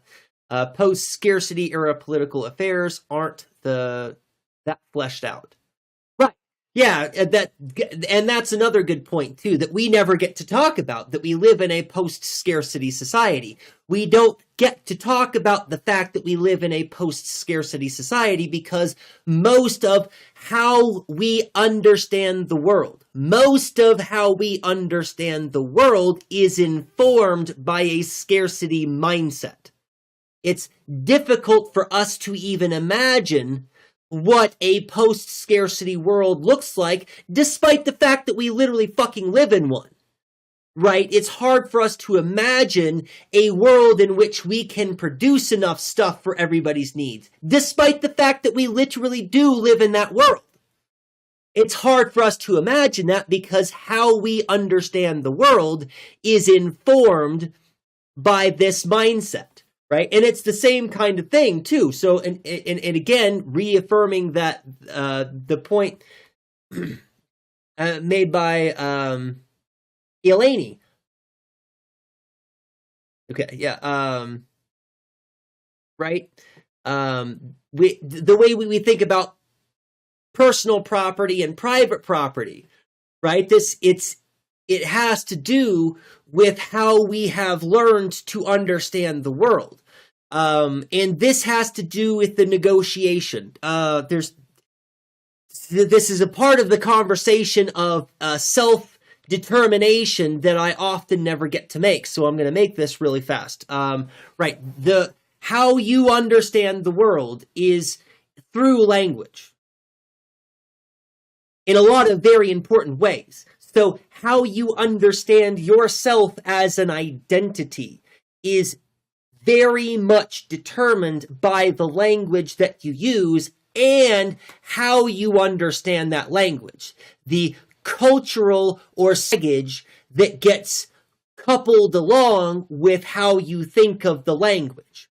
Right, so when I am talking about our inability to determine ourselves entirely, right, there's a whole other layer here that I'm always talking about that I always forget to draw attention to. Not only do you not get to determine your own identity because you can't determine your identity in the eyes or minds of others, right? You can't make other people think or feel certain things about you. But you also don't get to be the sole determiner of yourself because you are not the sole determiner of the language that you use. It is an organic tool that is a negotiation itself.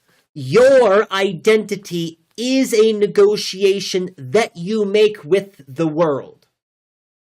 But you are using a tool to form your identity.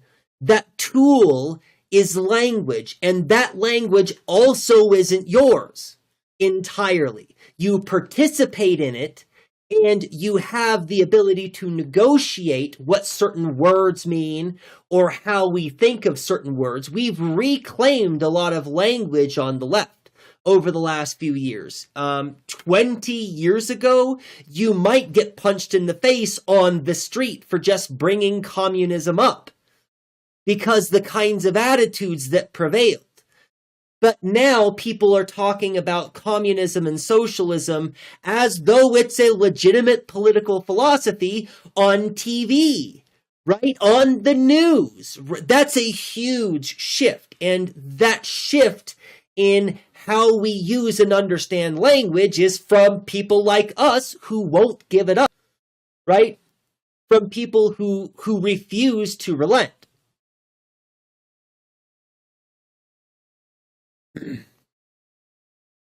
Kiyomatara, I love having you to bounce off, to bouncing ideas around in here, because your writing is really phenomenal, and a lot of fun to work with, and I like that you enjoy it too, because I enjoy it quite tremendously. Yep, that's white supremacy, folks. Yep. Every economic system except libertarian socialism and communism ask how much will it cost to make this or give this to someone. They never ask how much will it cost to not give these things to people. Under libertarian socialism, under libertarian socialist, I think you mean socialism, people produce value just by existing because they are workers and thinkers. So just invest in them so they can produce more. Anything else, it's like basically we'll find it out before we run out of that stuff. Just invest in them so they can produce more. Anything else? There's some part of that isn't quite clear. But I think I get your overall gist that you're trying to say at the end there. Anyway, even though it's not, right. It's not up to us to figure out what those workers need to do to solve their problems. If we empower them, if we give them the resources, if we give them the tools to just accomplish the thing, then they'll just accomplish the thing. We don't have to figure out how they're going to solve their own problems. We just have to recognize that we are stopping other people from solving their own problems by making all of their problems only solvable with money. Is one more to your comment than just that, obviously, but that's one of the takeaways, right? And that's the thing. How much will it cost? Which never, ever, ever, ever matters. Ever in the history of making things possible, how much something cost has never, ever, ever, ever, ever actually been the question. Right? Because it's not ever. When that question is asked and then given an answer, it's always actually something else. It's precarity. It's not the value of the money that makes the thing possible. It's the precarity of someone's situation that they're willing to leverage their labor for that thing that they can't survive without, right? That's it's called human capital, which sounds horrific, but it's really not.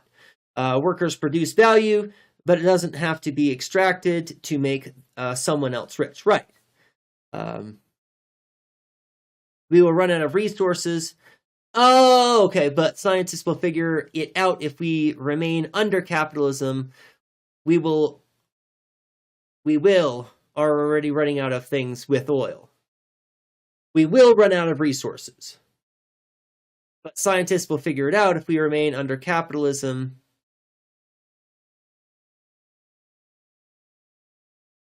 Something's there not. I'm sorry. Something there's not clear to me either, Elaine. Could you mind? Do you mind expounded upon that a little bit? I think I'm not understanding what you're trying to say in that last one. We need to ask, what resources does this group need? That's the question. That's the right question. What do these people need? Not always just resources. Well, I was thinking of resources limitedly. So resources is the right thing, because knowledge and information and training, those might also be resources, right? And that's exactly right. What do those people need to succeed? What can we do to help empower them to be successful? And that's really what the reason why I talk about those 5 pillars and building power around those pillars of feeding people, housing people, access to healthcare, anti-racist gender liberation, and LandBack. These pillars are about liberating people, unleashing people's potential so that they can solve their own problems. I don't know what other people need. But I do know that right now, many people are starving and they can't figure out what they need or how to solve their problems because they spend so much of their time trying to figure out how to keep food on the table for their children and how to keep a roof over their heads, right? And if they didn't have to worry about those things, they could dedicate time and energy and their own resources to being able to solve their own problems, to lift themselves up, to figure out what kind of things that they can do to make society better. Because that's what people would do given the opportunity to not struggle, is they would make themselves better, thereby making the world better around them. Everybody wins. And that's the thing that's so frustrating about this, is it's such an obvious win-win situation for us to just seize the means of production and start taking care of each other. We don't need permission. We don't need the government's permission to do that. We could just start feeding people. right? But we need people to be doing the things. And people are, and so I don't want to be doom and gloom. People are doing that. People are out building those dual state power structures right now. Those horizontal power structures that form pockets of protection, or not protection, but just maybe just a little nugget of freedom, right? Just a little crumb of freedom that people get in this pocket of space because you have helped feed your community or have developed a housing program, right? Those kinds of things really liberate.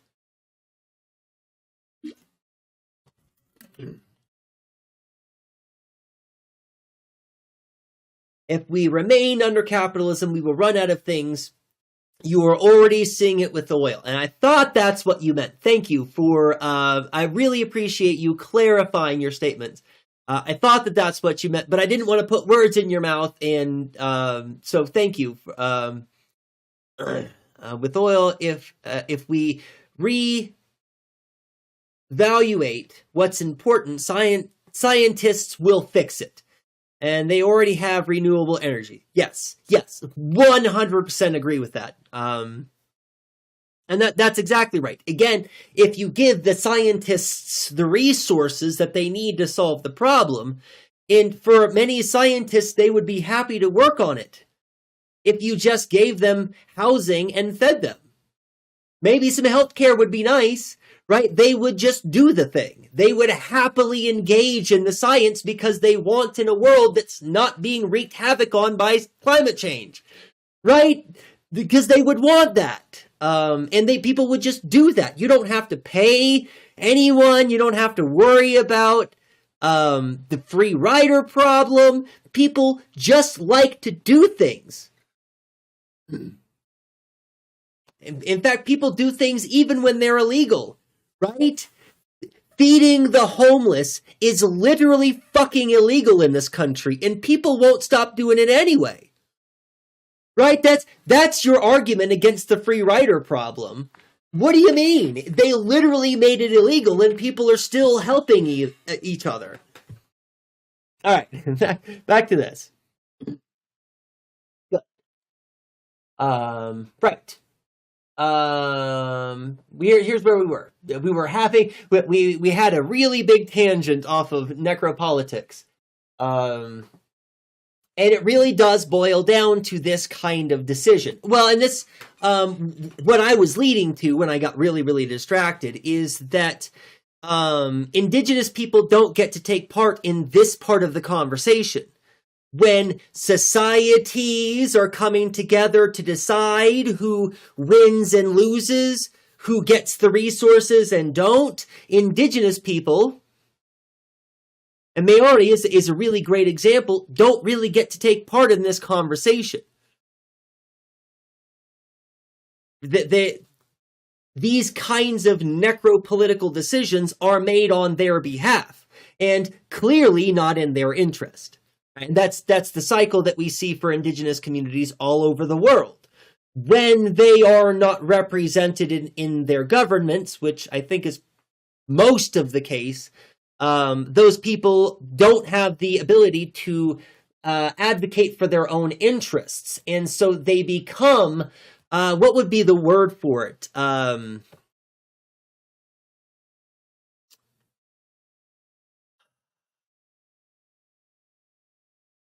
They become the default choice, right?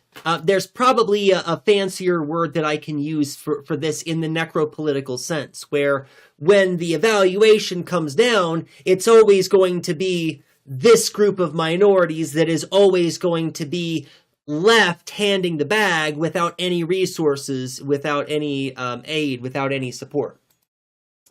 When they exist... when we exist with our death certificate already signed. We are not afforded a choice beyond death or slower death. A settler society is created in a way it destroys us. We are never afforded comfort. Remember, the blanket killed far more indigenous people than the gun or cannon. It's a good analogy there. Good imagery. right? That's pretty powerful. Nonviolence or violence becomes a redundant balance for us because those who argue these points on if violent resistance or nonviolent resistance will prevent more deaths overlook that preventable death is a common word in the vocabulary of everyday life of a colonial subject.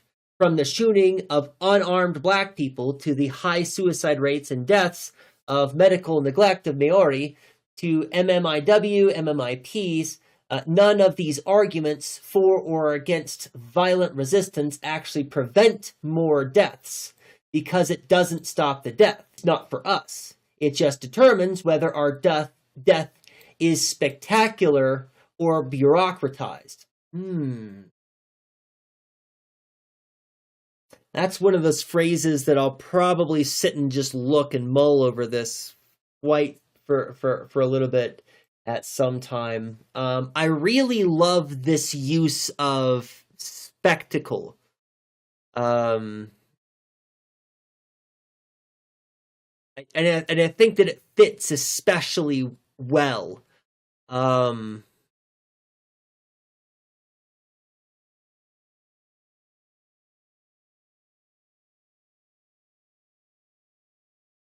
There's more that I want to unpack there, but I don't think I'm prepared to unpack that yet. So I'm gonna mull that over for a little bit.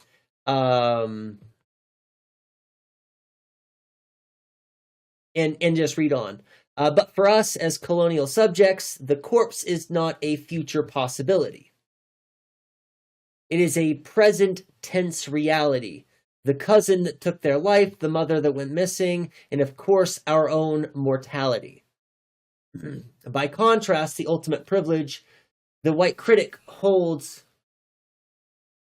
Okay. By contrast, the ultimate privilege the white critic holds is the privilege of a future.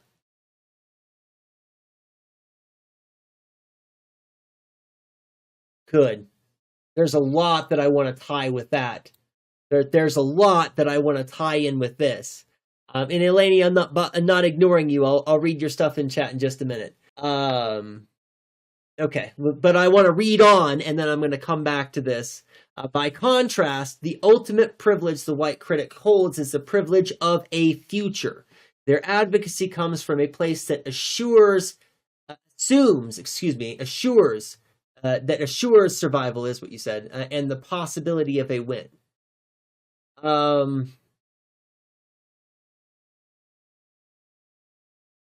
Yeah, assures.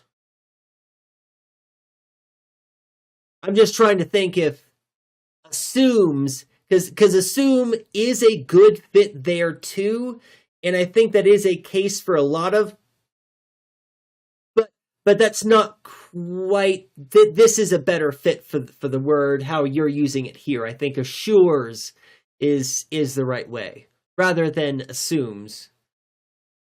There's different functions in that word. Anyway, leftists often like to avoid the trolley problem. And this is something else you brought up in chat too, right? Mostly because liberals use the trolley problem to justify their so-called lesser evil politics. But because white leftists approach the topic of the effectiveness of violence or non-violence without ontological care, they inadvertently participate in that very trolley problem. As colonial subjects, we learn from a young age that the track is not something we are tied to, rather the track is attached to our spine.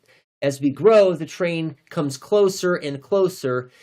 Even with the most well-meaning white leftists, we are often left out of the dialectic of recognition, and so they end up arguing over whether to pull the lever or not, but neither truly see that we are on both tracks. For us, violent versus non-violent resistance becomes a redundant argument that will cease to be redundant only after the tracks are smashed. And this is, I still think that my comment in chat about the track actually being a loop really does play into this, because it is and I'm not trying to argue over the top of you. I'm trying to argue in agreement, but in a distinctly different way. Is my intention anyway, is that for the liberal, it is also the reality that regardless of whether they pull the lever or not, that liberal is still on the track of the system that we have. The difference is positionality. You recognize that you are in danger, and that danger includes other people that are also not of your particular group, right? You just recognize that there's a danger, and well, I shouldn't be putting words in your mouth, so let me just back that up. Let me just back that up and not put words in your mouth. But what I mean is, the way that I see the trolley problem as you've presented it here, it doesn't matter which way the trolley goes, it's gonna come back around and get everybody anyway. You are on the track, and what you're saying is you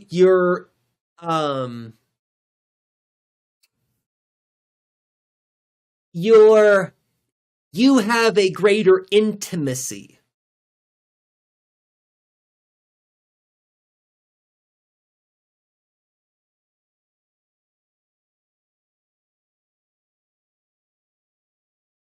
Because the track, for the liberal just realized that the track is there. For you have a more intimate relationship, and I think that is conveyed. I think that's what part of what you're trying to do with the is it's a part of your spine. It's knowledge of that oncoming train, and the danger of the track is not just a part of your life. It's always been, and has always been, a part of your heritage, your parents' life, your grandparents' life. Like the track is built on their backs in a very image heavy way, right? The difference that I see is not that the liberal isn't as intimately integrated with the track. The difference is that the liberal believes themselves to be immune to the trolley.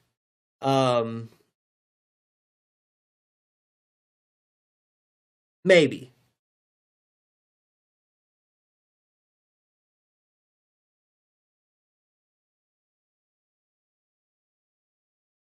Anyways, instead of being critical of your analogy, because I'm not really being critical of your analogy, but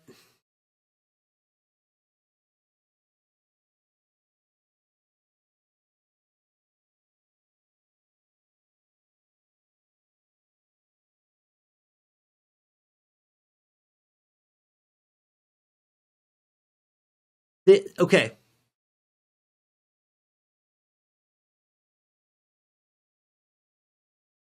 No. We're gonna stop trying. I'm gonna stop trying and move on. Because I want to get finished with it, and then I want to sit. I'm gonna sit with this analogy a little bit more carefully. I'm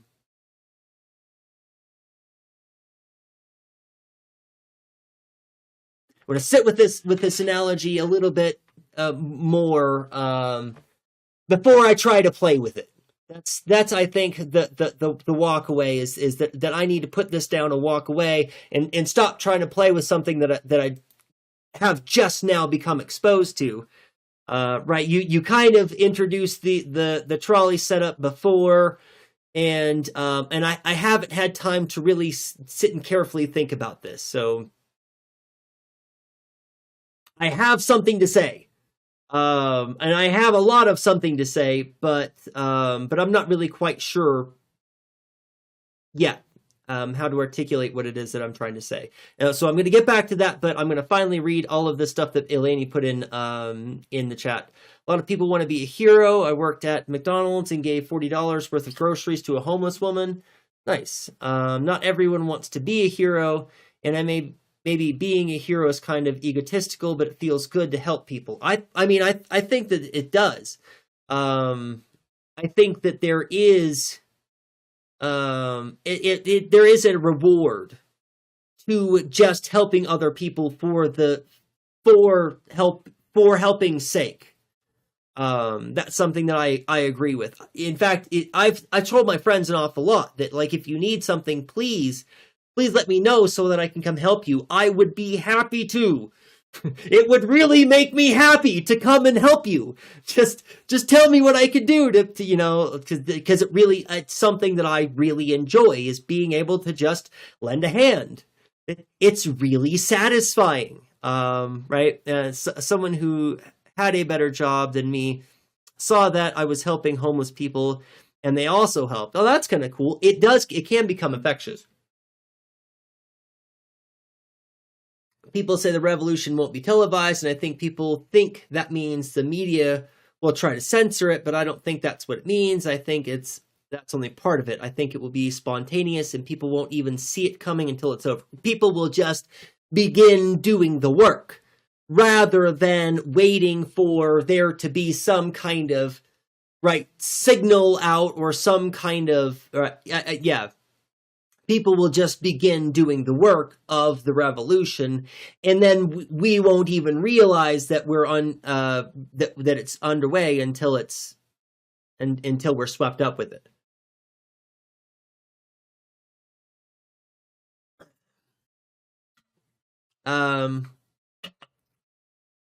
We're all gonna die anyway, so fuck it mentality. Well, that's not quite what I was meaning.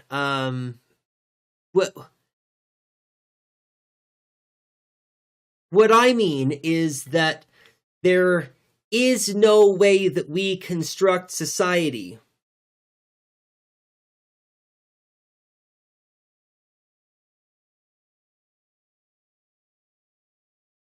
with an exclusionary framework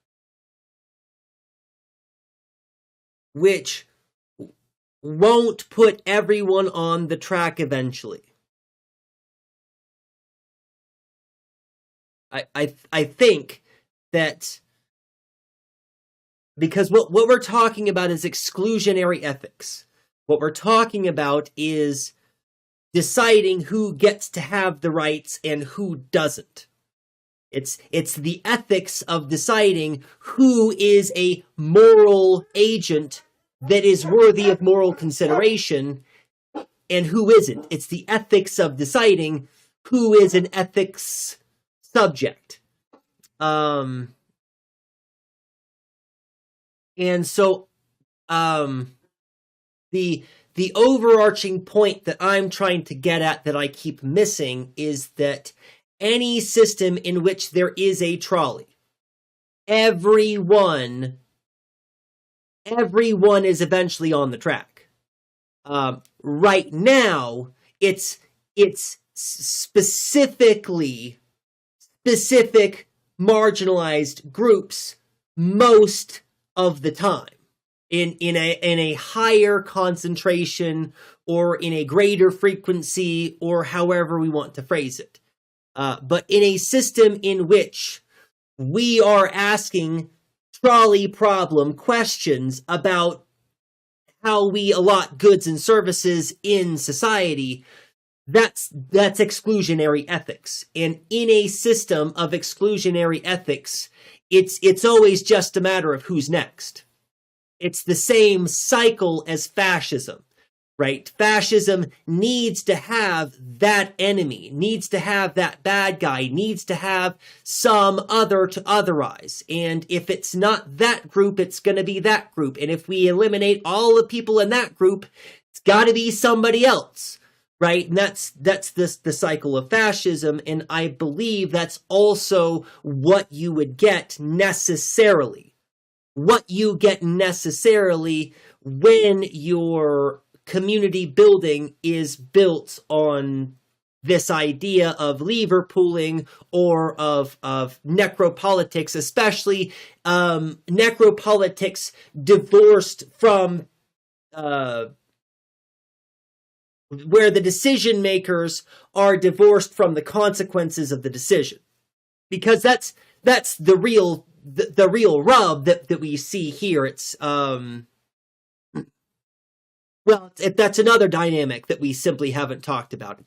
That's not the real rub. That's not what I meant to say. That's another important dynamic of this situation that we have yet to unpack, is that in a necropolitic system, in all of the necropolitical systems that we have, the people who endure the consequences are always not the people who are making the decisions. The politicians and decision makers are always several layers insulated away from whatever disprivilege or whatever harms, direct violence is done as a result. And I should really be better about using that language.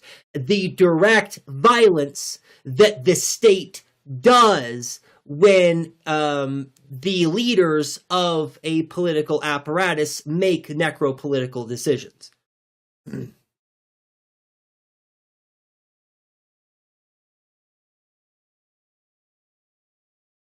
Yep. First they came for the communists. Yup. It's always going to be. Oh, this got blocked. I can allow it, probably. I guess I should have read it before I made sure to allow it, but... Oh, which comment was that got blocked? Oh.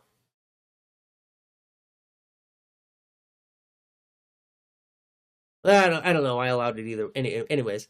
The answer is just to not answer the trolley problem, or what I was talking about on last stream. The real takeaway for me to the trolley problem is that the trolley shouldn't be running, and we need to stop the careening trolley. Right, making decisions right now about lesser evils doesn't address the evil, which is the careening trolley, which is running over people on the track. Right, that's the problem. And I think that's one of the things that gets missed with the trolley problem. I mean, it's on purpose. The trolley problem is set up to be a dilemma, right? Is to give you the impression that there are only two choices. That's the stipulation of the trolley dilemma. Is you can pull the lever or not pull the lever. There are no other options. But we understand morality to be much more complicated than that. Right. Someone asked if I would pull the lever to save 3 people at the expense of myself, who was also tied up. The answer was, how can I pull the lever? Right. Maybe it's the extreme cold, but instead of trolley. Oh, yeah, right. Imagine Snowpiercer train. There is no lever.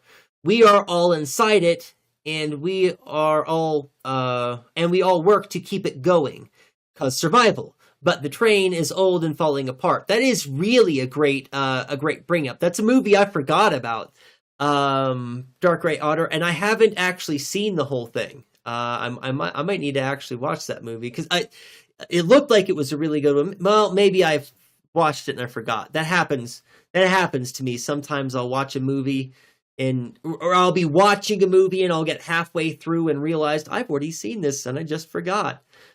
So maybe I have seen it and I just forgot. Or derail the train trolley. Yeah, and that's any way that you can subvert, any way that you can stop the actual threat is always the better answer, Jane. And that's, I think, really the takeaway. It's a false dichotomy by definition. And it is on purpose. And it's so as an ethicist, as somebody who teaches ethics, dilemmas are extremely useful tools in logic. They are extremely useful tools for problem solving in logic.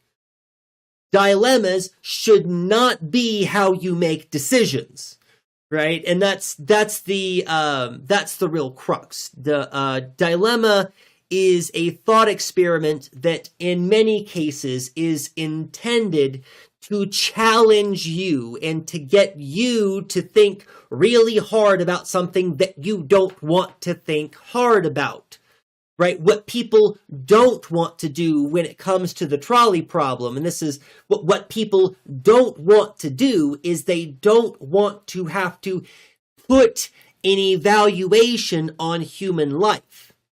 But if you're forced into a trolley problem where there are two choices, that's what you do.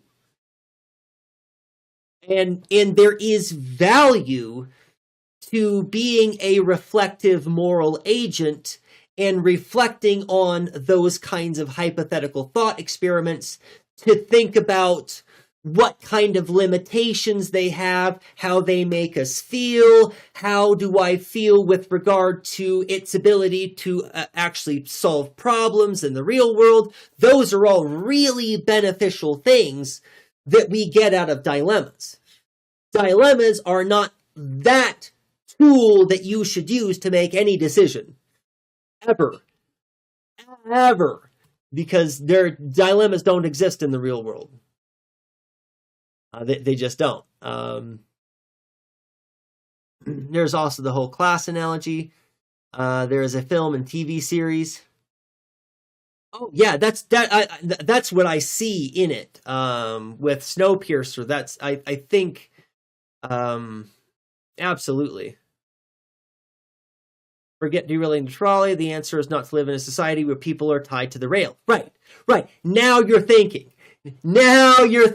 that the answer is to have a society where people aren't just lined up on the tracks. Or if we go back to Kaya Matara's analogy, what we do is we recognize that the world is built the trolley track is built on people's back unavoidably, and we need to deconstruct that system. That we need to recognize that there needs to be a different way to go about doing all of this. Whether or not we pull the lever misses the whole point.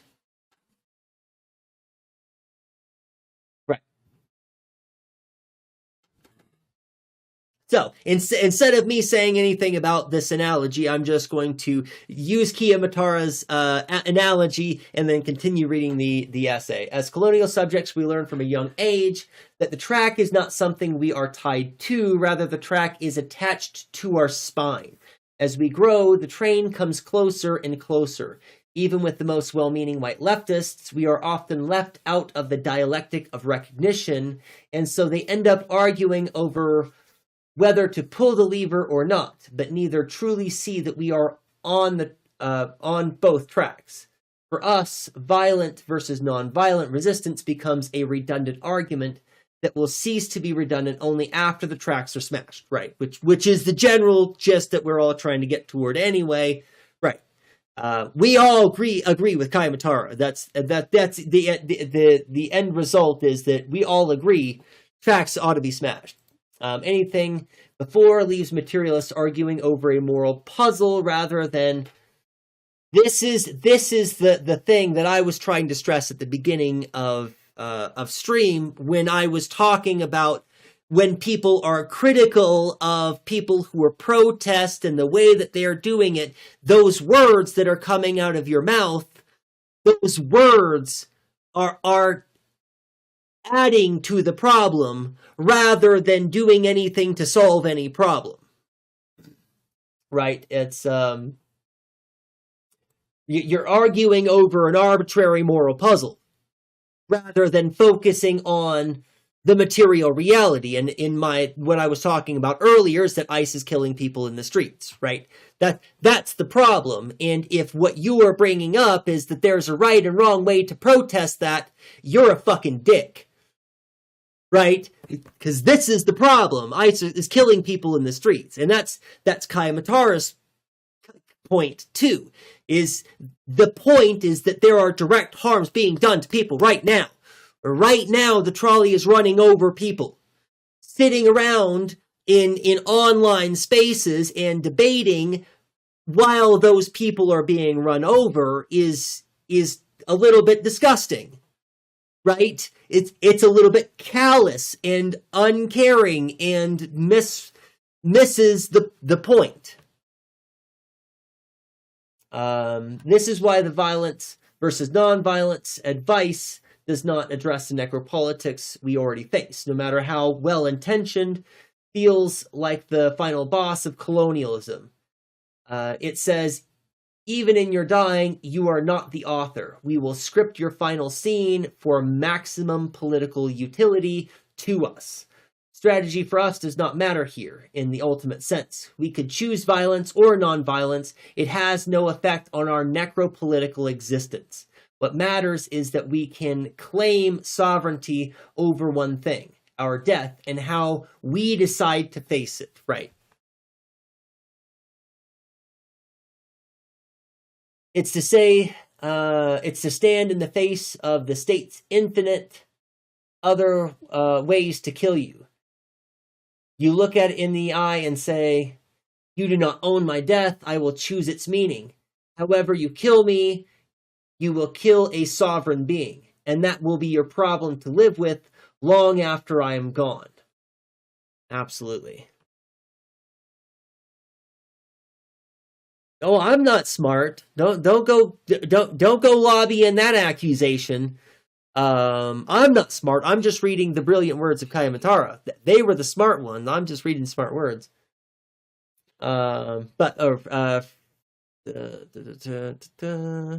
Push for a system where people are safe and don't get in that situation. Right.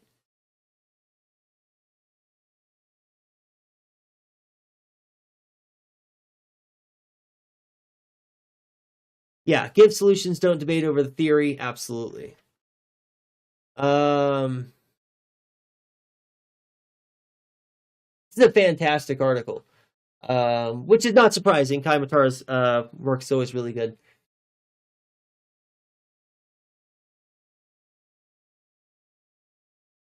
And it does really capture quite beautifully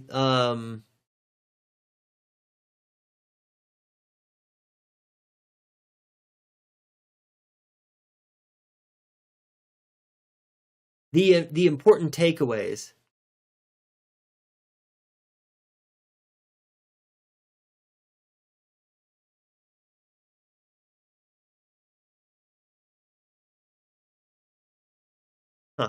I'm just mulling it. You know, when after I read something good, I like to just kind of soak it in a little bit, which I'm going to be doing. But I'm not going to continue to do it on stream. Probably what I'm going to do is wrap it up here.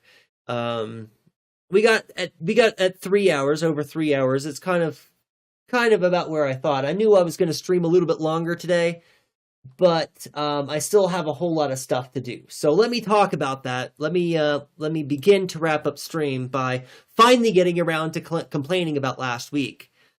But not really complaining. I'm mostly over it. Really, what I want to talk about is my time schedule and how things are working out. So far, my semester has been really tough, but it has not been overwhelming. So I think that I have a good balance. Fingers crossed. I think that I have a good balance. And I haven't been able to get weekends off. For the first 2 weeks of the semester, I wasn't able to get weekends off at all.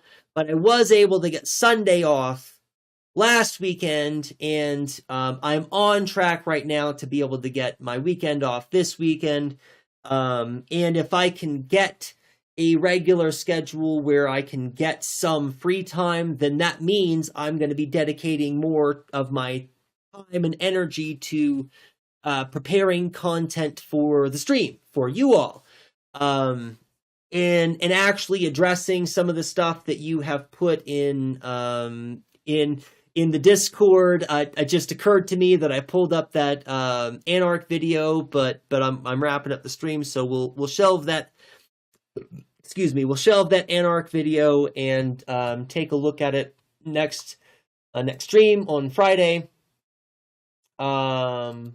Just making sure to put it in my folder right now so that it is already ready to go. When I'm looking at stuff to set up stream for Friday's stream, it'll be the first thing that I open.